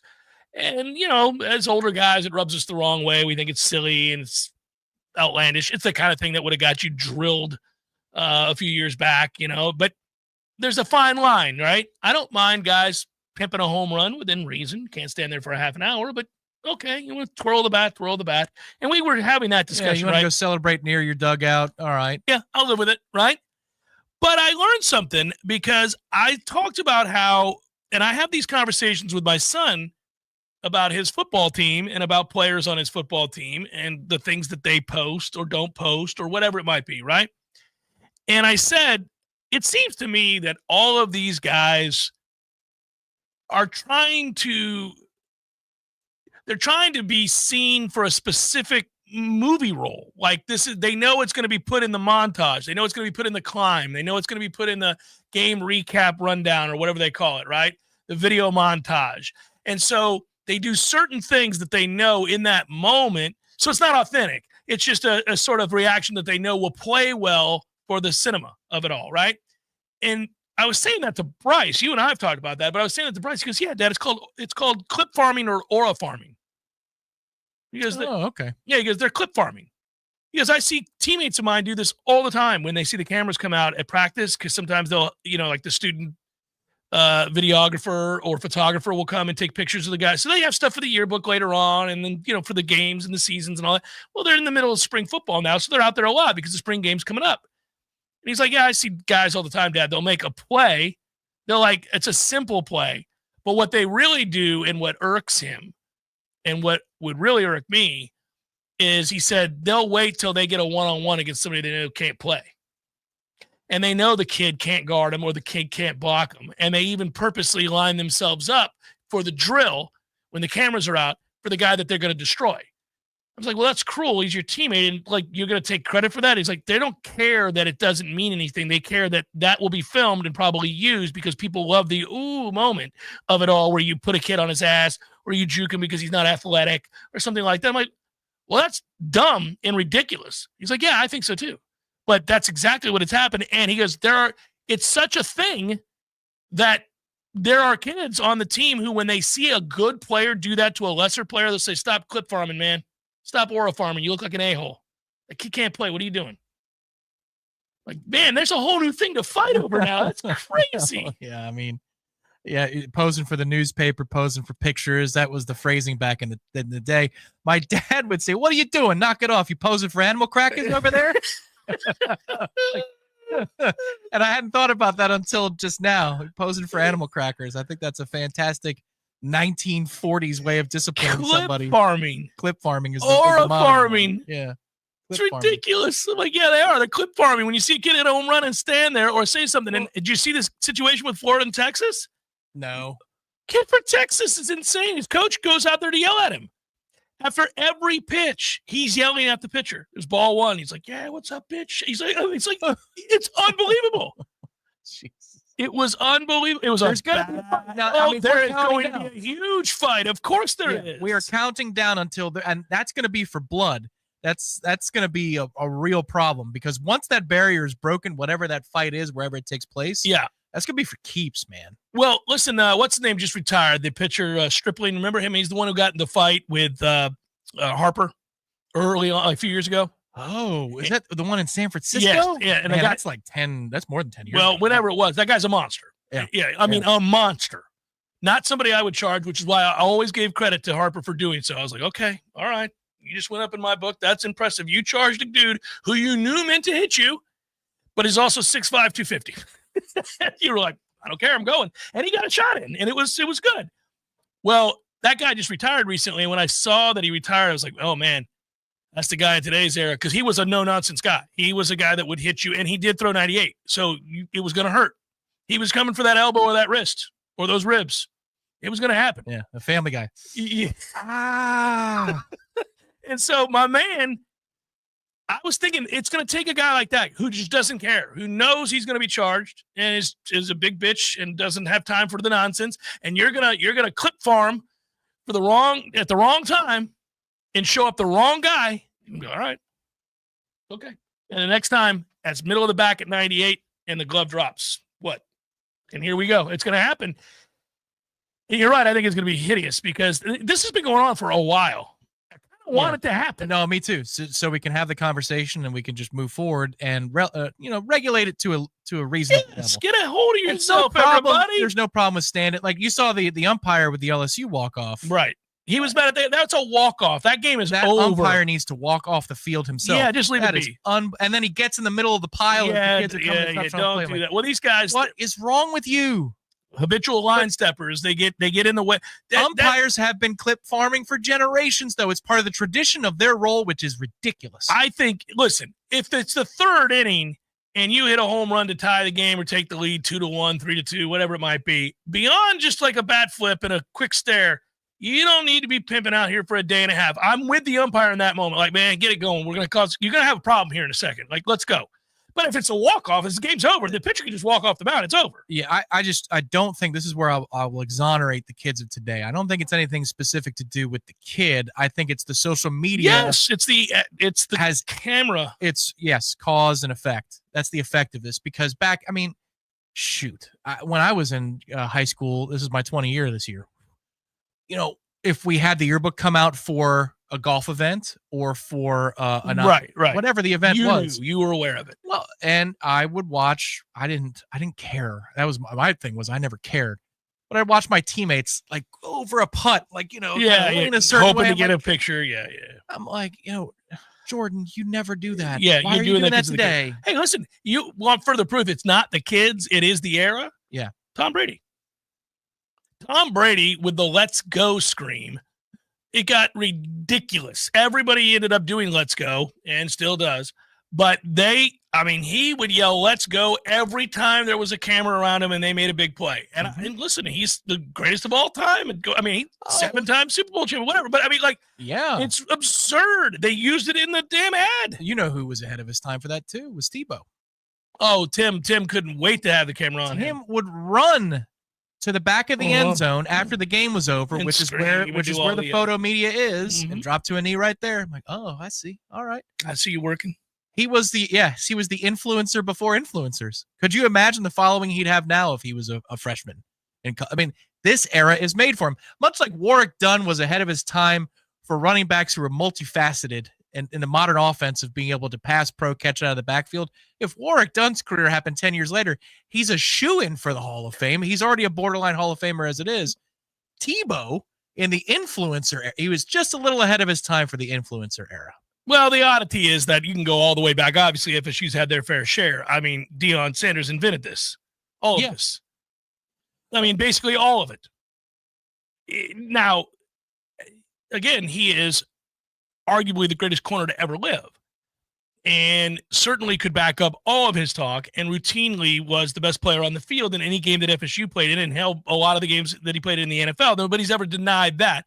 But that was always, imagine if the camera was around the way that it is. Imagine now. He would have had hundreds of thousands of followers in high school alone. The NIL deal that he would have commanded out of high school would have been astronomical. And then within college, he'd be making quadruple the money off of the endorsement that he would be from the NIL. Like, he would be fabulously wealthy by 21 years old. Which is why a lot of the guys do it. It's an opportunity to make money and most of them are not preternaturally gifted the way that Deion was. See, that's the big, we've had the conversation about Deion numerous times. I've got a lot of problems with Deion, but anyhow, one of them is that your son's not you. Shiloh sure as hell isn't you. So why would you have them do, his answer would be, well, we got a show on Amazon about it or whatever. I'm like, okay, great. Great. It's on USA Network Plus. I'm just whatever it is, right? Yeah, Florida Man in Alabama asks, is there a radio show host version of clip farming? I'm sure there are. Oh yeah, who are ahead of their time was Mike and Mike, specifically Mike Greenberg as a host. He would have been perfect for this era of engagement farming, clip farming. Now that is precisely the purpose that you're there in media. But there's one thing that I do want to bring up really quickly is this happens more and more, and I was onto it a few years ago. Analysts in play-by-play events saying things so they can be ripped out for a montage later. They pose for the montage in their own way. Boy, he could really use a home run here. Setting it up in case it happens. Who would ever do that? Well, I will say, I think what's tough and this is part of a much larger conversation, where we watch the bastardization of journalism in a sense. I'm not indicting journalism at all. What I'm saying is what happened to the print newspapers and the journalistic standards that existed as a real profession when they lost out on the internet, when the internet took over And the race for content and for storytelling was won by, again, clips and non-specific but titillating angles to promote clicks, right? The newspaper couldn't keep up, right? Because those standards and how and the 24-hour news cycle, that kind of stuff they couldn't keep up with, and so newspapers lost. And so from there was a fostered effort to make sure that no matter what kind of story you're telling, even if it's a journalistically sound story, so you're the writer, you're the journalist, you're the editor, okay, of the paper, right? And I come to you and I say, Tom, I got a story on this right guard. I think he's a great player. His backstory is amazing. He lost his mom at age 10. His dad has raised him, and this, and this is the story. And I've interviewed these many people and this many people. You're going to try to get out in front of that. If there's a video element to it at all, what are you going to do? You're going to post it along with the story link, and that, to me, is probably going to be you with whatever salacious quote you can find. You're going to utilize whatever would be an enticement to click. Oh, you're talking about like the headline, thumbnails. Well, the thumbnails, the things that happen with this show now. Like we're required because we post the show on YouTube. You have to post the show online. You have to, and you're going to take the individual segments, and if it's Florida State related and you're going to post it for Warchant, then you're going to take the headline, or you're going to take something I say. It's my honest thought. It's out of context, but it's an honest thought. That you have to do that. It's part of the business now. But that would be farming for clicks in a way, wouldn't it be? And I'm not saying that as a shot at you. I'm just saying that's what's happened. That's what's happened to media. Yeah, I'm not taking choice as such because, well, in this case, the media company that we're affiliated with here is fan-driven, entertainment-driven. That's the way we're serving, right? Is fans and entertainment. We're not trying to hit a 2-2 pitch, in the seventh inning of a game. Like, our purpose is to provide the content that the fans are looking for in terms of media. So that is the vehicle. But here's where I think it's what matters most. These guys are trying to hit a fastball. Right. But what I would tell you is that an honest reaction to hitting that fastball, just like an honest take from me or anybody else in this business, right, can be greatly appreciated no matter how it's framed, right? Like an honest reaction to a 2-2 home run in a tie ball game in the seventh might very well be, to me and you, an over-the-top reaction, but it might be genuine as well. Yeah. And we know the difference typically when we see it, right? Sure. Okay, so that's what I think is the most important part about what we have to do in media now. If I've got an opinion and I'm boisterous about the opinion because that's who I am, it's my personality, and I say, hey, so-and-so stinks or he's great or whatever it might be, and you use that clip, the only way that that's inauthentic and would be aura farming or clip farming is if I just said it to say it but didn't mean it. Well, there's a difference. There's a humongous difference. And again, in major broadcasts, you can now hear the play-by-play guy set up a pitch or an at-bat. Vasgersian's awful at this. He abuses the hell out of it. Or some of the analysts. My guy Ron Darling does this sometimes. Boy, a home run here would really be... Like, what you're doing. You're trying to make the DVD. Now, I know it's now a streaming event. Like, you're trying to make that year in review montage clip. That's what you're hunting for instead of just analyzing the game and saying, look out for a curveball here. Because, the book on this guy is, 2 strikes, curveball away. And let's see if he can hit it instead of, boy, if he could hit a home run to right field, that would change everything. Like, come on. It sucks, too, because you do realize, like, I'll get an email a week where somebody will just see the thumbnail and they'll say, well, I mean, you've been angry about Mike before, or you've said this before. I said, did you watch the clip? I'm not trying to get you to watch the clip. It's what it sounds like I'm doing, but did you hear what I said in its entirety? Right. Because if you did, I think you would realize it was a fair and honest assessment on the topic or whatever it was that I was, leading with. Well, that gets into the philosophical debate of does it matter, because you could play the full thing and somebody won't walk away with, people hear what they want to hear, right, but I think it's important that they know that I wasn't saying something salacious to say something salacious. And I think an authentic reaction to a great play, if then utilized to promote a video, is fine. Now, if you do something that you would have never done in the course of the actual game or play, and because you wanted to be on video, then that's where we kind of step in and say, yes, that's where that's the social media post of quoting somebody's passing Or right, look at me is what that turns into. Right, it's like, hey, I'm sad Rick Ocasek is dead, and the Cars music meant a lot. But by the way, really glad that The Rock had those thoughts. Like, I mean, and then people will like it, and like, you're awesome, Rock, and it's like, okay, here we go. Yeah. So what you have to do, I think it all comes down to the honor system. Is whoever that gatekeeper is, the decision maker or the performer, you just have to hope that it's organic. Like, here's another thing that now happens.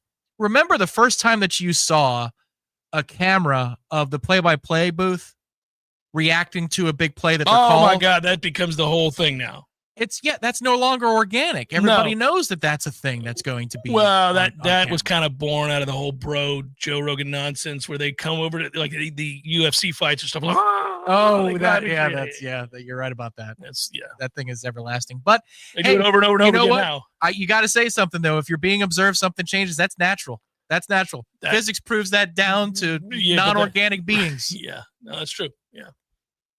Yeah. Observation changes behavior. Yeah, it does. Probable, sir. Go ahead and cue it up. It's time for, how you say, with the pitching, probables? Brewers, Guardians, Freddie Peralta, Ben Lively, Red Sox, Tigers, Tanner Houck, Jackson, Joby, Cardinals, Phillies, Matthew Liberatore, Christopher Sanchez, my Buccos against Tom's Mets. Skeens Day, everybody. David Peterson goes for the Mets. Nationals, Braves, Jake Irvin, Grant Holmes. Marlins, Cubs, Cal Quantrill, Colin Ray. Rockies, Rangers, Chase Dollander and Tyler Mahal. Royals, Astros, Michael Wacha, Ryan Gusto. Yankees, Mariners, TBD, and Emerson Hancock.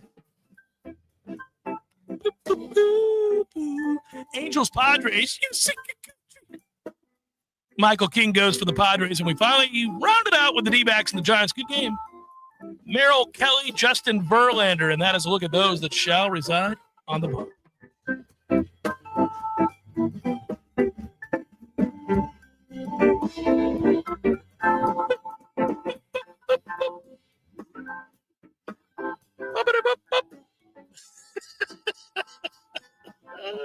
That would be something. If I could scat, I would do it all the time. Like if I was really good at it.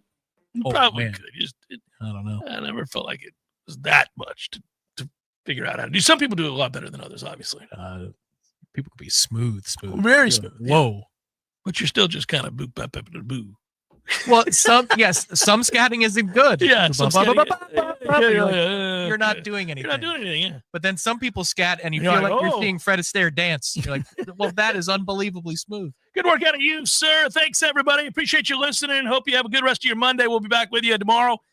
Peace.